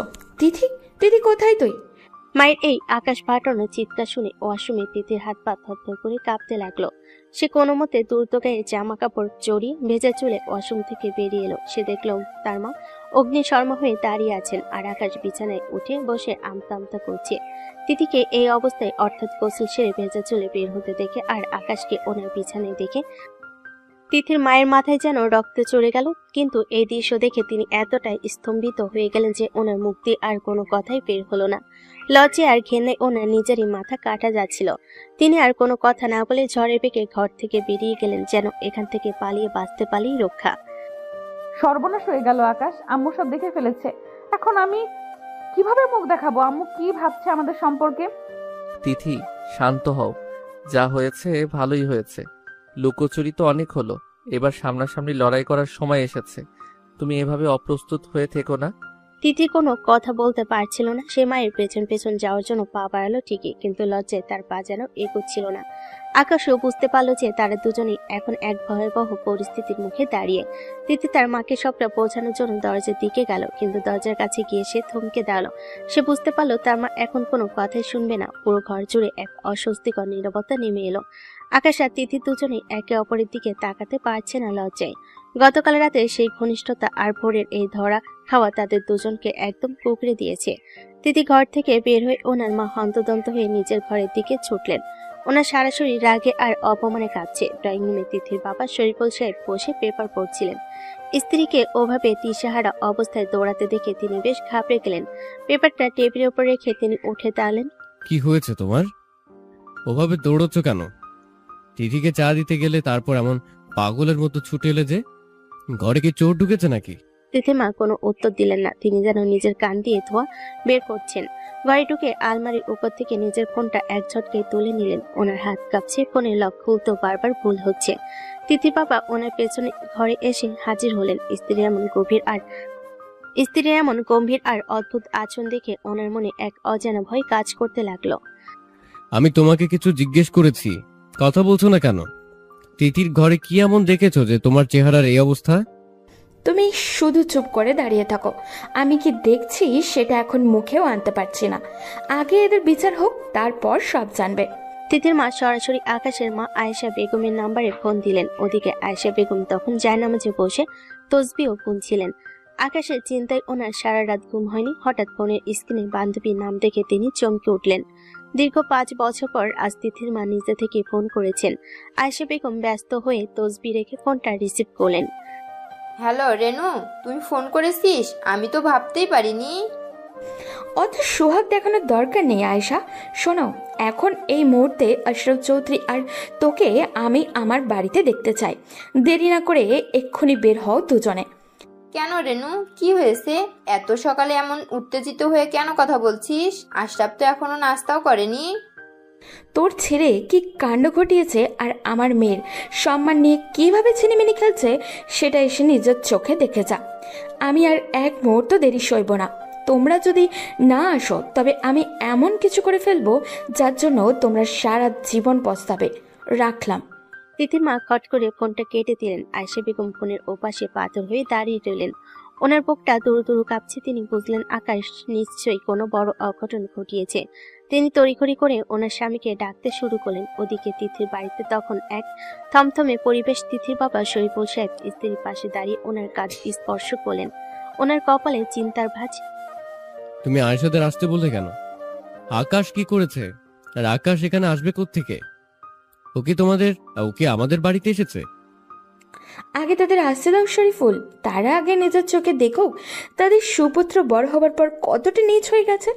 তোমার আদরের মেয়ে যাকে আমরা এত বিশ্বাস করতাম সেই তিথি আজ আমাদের মাথাটা সমাজের কাছে নিচু করে দিয়েছে। তুমি আর একটা প্রশ্ন করবে না আমাকে। তিথির বাবা স্তম্ভিত হয়ে গেলেন। তিনি ভাবতে পারছেন না তিথি এমন কি করে করতে পারে। ওদিকে তিথি ঘরে। তিথি আর আকাশ একে অপরের দিকে অপরাধীর মতো তাকিয়ে আছে।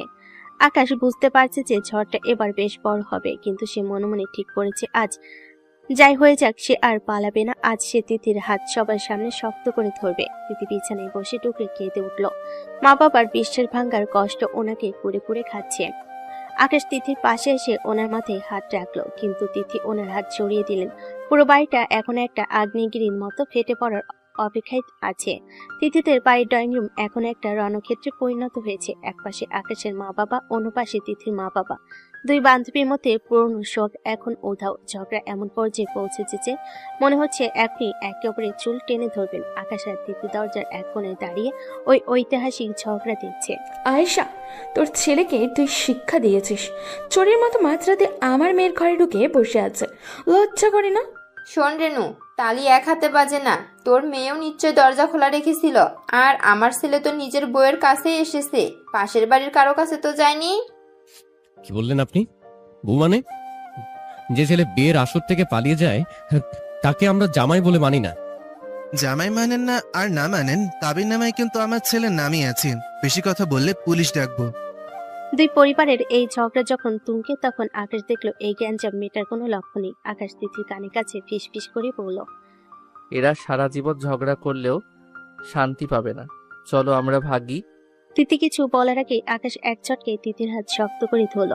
তিথিকে প্রায় টানতে টানতে সে পেছনের দরজা দিয়ে বের করে আনলো। উঠানে রাখা নিজের বাইকটা স্টার্ট দিয়ে তিথিকে পেছনে বসিয়ে দিল। আকাশ, এটা তুমি কি করছো? সবাই ভেতরে চিল্লা পাল্লা করছে আর তুমি পালিয়ে যাচ্ছ। আরে ওরা চিল্লাক, ওদের এনার্জি বেশি, আমরা আমাদের কাজটা সেরে ফেলি। আকাশ পকেট থেকে ফোন বের করে একটা মেসেজ টাইপ করলো এবং বাবা মা আর তিথির বাবা মা সবাইকে একযোগে সেন্ড করে দিল। মেসেজটা ছিল এইরকম: প্রিয় মুরব্বীগণ, আপনারা আপনাদের মতো ঝগড়া চালিয়ে যান, আমরা আমাদের অসমাপ্ত হানিমুনটা সেরে আসি। চিন্তা করবেন না, আপনাদের জন্য সুন্দর একটা নাতনি বা নাতি বানিয়ে নিয়ে তবেই ফিরব। টাটা। ওদিকে ঘরের ভেতরে সবার ফোনের মেসেজ টোন একসাথে বেজে উঠলো। সবাই ঝগড়া থামিয়ে ফোনের দিকে তাকালো। মেসেজটা পড়া মাত্রই ডাইনিং রুমে পিনপতন নীরবতায় নেমে এলো। সবাই সবার মুখের দিকে হা করে তাকিয়ে আছে। তিথির মা তো সোফায় ধপাস করে বসে পড়লেন। এদিকে আকাশ বাইকের স্পিড বাড়িয়ে দিয়েছে। তিথি আকাশের কাঁধ কাঁপছে ধরে অবাক হয়ে তাকিয়ে আছে। তোমার মধ্যে হঠাৎ এত সাহস কোত্থেকে এলো আকাশ? তুমি সবাইকে ওরকম মেসেজ দিলে? আমার তো লজ্জায় মাথা কাটা যাচ্ছে। এই ম্যাম, ভালোবাসলে সাহস এমনিতেই চলে আসে। আর তাছাড়া মুরব্বীদের একটু শান্ত হওয়ার সময় দেওয়া দরকার। ওরা ঝগড়া করে ক্লান্ত হোক, ততক্ষণে আমরা হাওয়া খেয়ে আসি। তুমি একটা আস্ত পাগল। এখন আমরা কোথায় যাচ্ছি শুনি? চলো শ্রীমঙ্গলের দিকে ঘুরে আসি। চা বাগানের মাঝখানে ছোট একটা রিসর্ট নেব, দুজনে মিলে বৃষ্টির গান শুনবো আর চা খাবো। কি বলো, রাজি? আকাশ বাইকের গতি আরো বাড়িয়ে দিল। বাতাসের ঝাপটায় তিথির চুলগুলো উঠছে। পেছনে ফেলে আসা ঝগড়ার চিৎকার এখন অনেক দূরে। সামনে শুধু সবুজ চা বাগান আর এক নতুন জীবনের হাতছানি। সিনেমা শেষে দৃশ্যের মতো আকাশ আর তিথিকে নিয়ে বাইকটা হাওয়ার দিগন্তে মিলিয়ে গেল। শ্রীমঙ্গলের সবুজ পাহাড় আর চা বাগানে বুক চিরে আকাশের বাইকটা তখন হাইওয়ের দিকে বাতাসে বেগে ছুটে চলেছে। পেছনে তিথি আকাশকে শক্ত করে জড়িয়ে ধরে আর তার পিঠের সাথে লেপ্টে আছে। এই কয়েকটা দিন ছিল ওদের জীবনের সবচেয়ে সুন্দর সময়। বাইরের জগতে কোনো চিন্তা নেই, পরিবারে কোনো ঝগড়া নেই, ছিল শুধু পাহাড়ের গায়ে বৃষ্টির শব্দ আর নিজেদের একান্ত কিছু মুহূর্ত। এক সপ্তাহ পর আকাশ আর তিথি ঠিক হলো এবার সব ভয় কাটিয়ে বাড়ি ফেরার সময় হয়েছে। তবে এবার আর আলাদা বাড়ি নয়, আকাশ তিথিকে নিয়ে সরাসরি নিজের বাড়িতে এসে নামলো। বাড়ি গেটের সামনে আসতেই ওরা দেখলো দুই পরিবারই দরজায় দাঁড়িয়ে ওদের অপেক্ষা করছে। তবে অবাক করার বিষয় হলো সেখানে ঝগড়ার কোনো রেশ নেই, বরং সবার মুখে একটা প্রশান্তির হাসি। আকাশের মা আয়েশা বেগম এগিয়ে এসে তিথিকে জড়িয়ে ধরলেন। তিথির মা রেনু বেগম তখন আয়েশা বেগমের দিকে তাকিয়ে হেসে দিলেন। শোন আয়েশা, তোরা যা শুরু করেছিস তা ভাবলে এখন আমার হাসি পায়। এই ছেলে আর মেয়ের পাল্লায় পড়ে আমাদের ঝগড়াটাও এখন কেমন যেন পানসে হয়ে গেল। ওই দিন আকাশ মেসেজ পাঠিয়েছে, ওটা পড়ার পর ঝগড়া করার তো আর কোনো রুচিই ছিল না আমার। আমি ভাবলাম ছেলে মেয়েরা যেহেতু এক হতে চাইছে, আমরা বড়রা মাঝখানে বাধা দিয়ে কি করব। এখন তো সব মিটমাট, তাই না রে আয়েশা? ঠিক বলেছিস রেনু, আমরা তো চেয়েছিলাম ওরা এক হোক। মাঝখানে আকাশটা একটু বেশি পাগলামি করেছিল, এখন যখন সুবুদ্ধি হয়েছে তখন আর কথা বাড়িয়ে লাভ নেই। তিথি বড়দের এসব কথা শুনে লজ্জায় মাথা নিচু করে আকাশের পেছনে গিয়ে লুকালো। আকাশ বের ভাব নিয়ে সবার সামনে বুক টান করে দাঁড়ালো। তার চোখে তখন এক জয়ী প্রেমিকের হাসি। তখন আকাশের বাবা আশরাফ চৌধুরী এগিয়ে এলেন এবং হাসি মুখে তিথির মাথায় হাত রাখলেন। আকাশ আমার একমাত্র ছেলে আর তিথি আমাদের সেই বড় বৌমা, যাকে আমরা অনেক আগে থেকে এই ঘরের লক্ষ্মী হিসেবে চেয়েছিলাম। মাঝে একটু ঝড়ঝড়টা গেছে ঠিকই, কিন্তু আজ আমরা আমাদের আসল বৌমাকে সম্মানের সাথে ঘরে তুলে নিয়ে এসেছি। এখন থেকে এই বাড়িতে তিথির কথাই শেষ কথা। বাহ আব্বু, তুমি তো দেখছি আমার চেয়েও বেশি তিথির পক্ষে চলে গেলে। ম্যামকে কিন্তু আমি একদম সই করে নিজের করে নিয়েছি। এখন আর কেউ আমাদের আলাদা করতে পারবে না। তবে আকাশের কথা শুনে হো হো করে হেসে উঠল। সেই রাতে ছাদে আকাশ আর তিথি পাশাপাশি বসেছিল। আকাশে তখন মস্ত বড় একটা চাঁদ উঠেছে। তিথি আকাশের কাঁধে মাথা রেখে আকাশের এক হাত নিজের হাতের মুঠোয় নিয়ে নড়াচড়া করছেন। জানো আকাশ, মাঝে মাঝে আমার খুব অবাক লাগে যে ছেলেটা আমাকে ম্যাম বলে জমের মতো ভয় পেত, যে আমার বয়সের কথা ভেবে আমাকে ইগনোর করত, সেই ছেলেটা আজ আমার স্বামী। জীবনটা আসলে অনেক বেশি ড্রামাটিক, তাই না? জীবন ড্রামাটিক কিনা জানি না, তবে আমি তোমাকে চেনার আগেই ভালোবেসে ফেলেছিলাম। বয়স তো জাস্ট ক্যালকুলেটরের একটা সংখ্যা। আমার এই কিউট ম্যামই এখন আমার সারা জীবনের সঙ্গী। তোমাকে হারানোর ভয়টাই আমাকে আজ এতটা সাহসী করে তুলেছে তিথি। আর ওই মেসেজের কথা মনে আছে? নাতনি বানানোর সেই হুমকি। আম্মু তো সেটা নিয়ে এখনো হাসাহাসি করে আর আমাকে পচায়। ওটা কি শুধু হুমকি ছিল নাকি? আমার কিন্তু পরিকল্পনা এখনো ওটাই আছে। এখন যদি আমার গিন্নির অনুমতি পাই তবে কাল থেকেই নাতনি বানানোর মিশনে নেমে যেতে পারি। তিথি ভীষণ লজ্জা পেয়ে আকাশের বুকে একটা হালকা কিল মারলো। আকাশ হাসতে হাসতে তিথিকে নিজে বুকের মাঝে আরো শক্ত করে জড়িয়ে ধরলো। চাঁদের আলোয় দেখা গেল এক সুখী দম্পতির ছায়া, যারা সব বাধা কাটিয়ে একে অপরের চিরস্থায়ী হয়ে গেছে। তাদের এই গল্পে আর কোনো আক্ষেপ নেই, আছে শুধু হাজার বছরের না পুরানো অফুরন্ত ভালোবাসা। আকাশ আর তিথির ভালোবাসার জয় হলো। তারা সবে মিলে এক বাড়িতে সুখে শান্তিতে দিন কাটাতে লাগলো।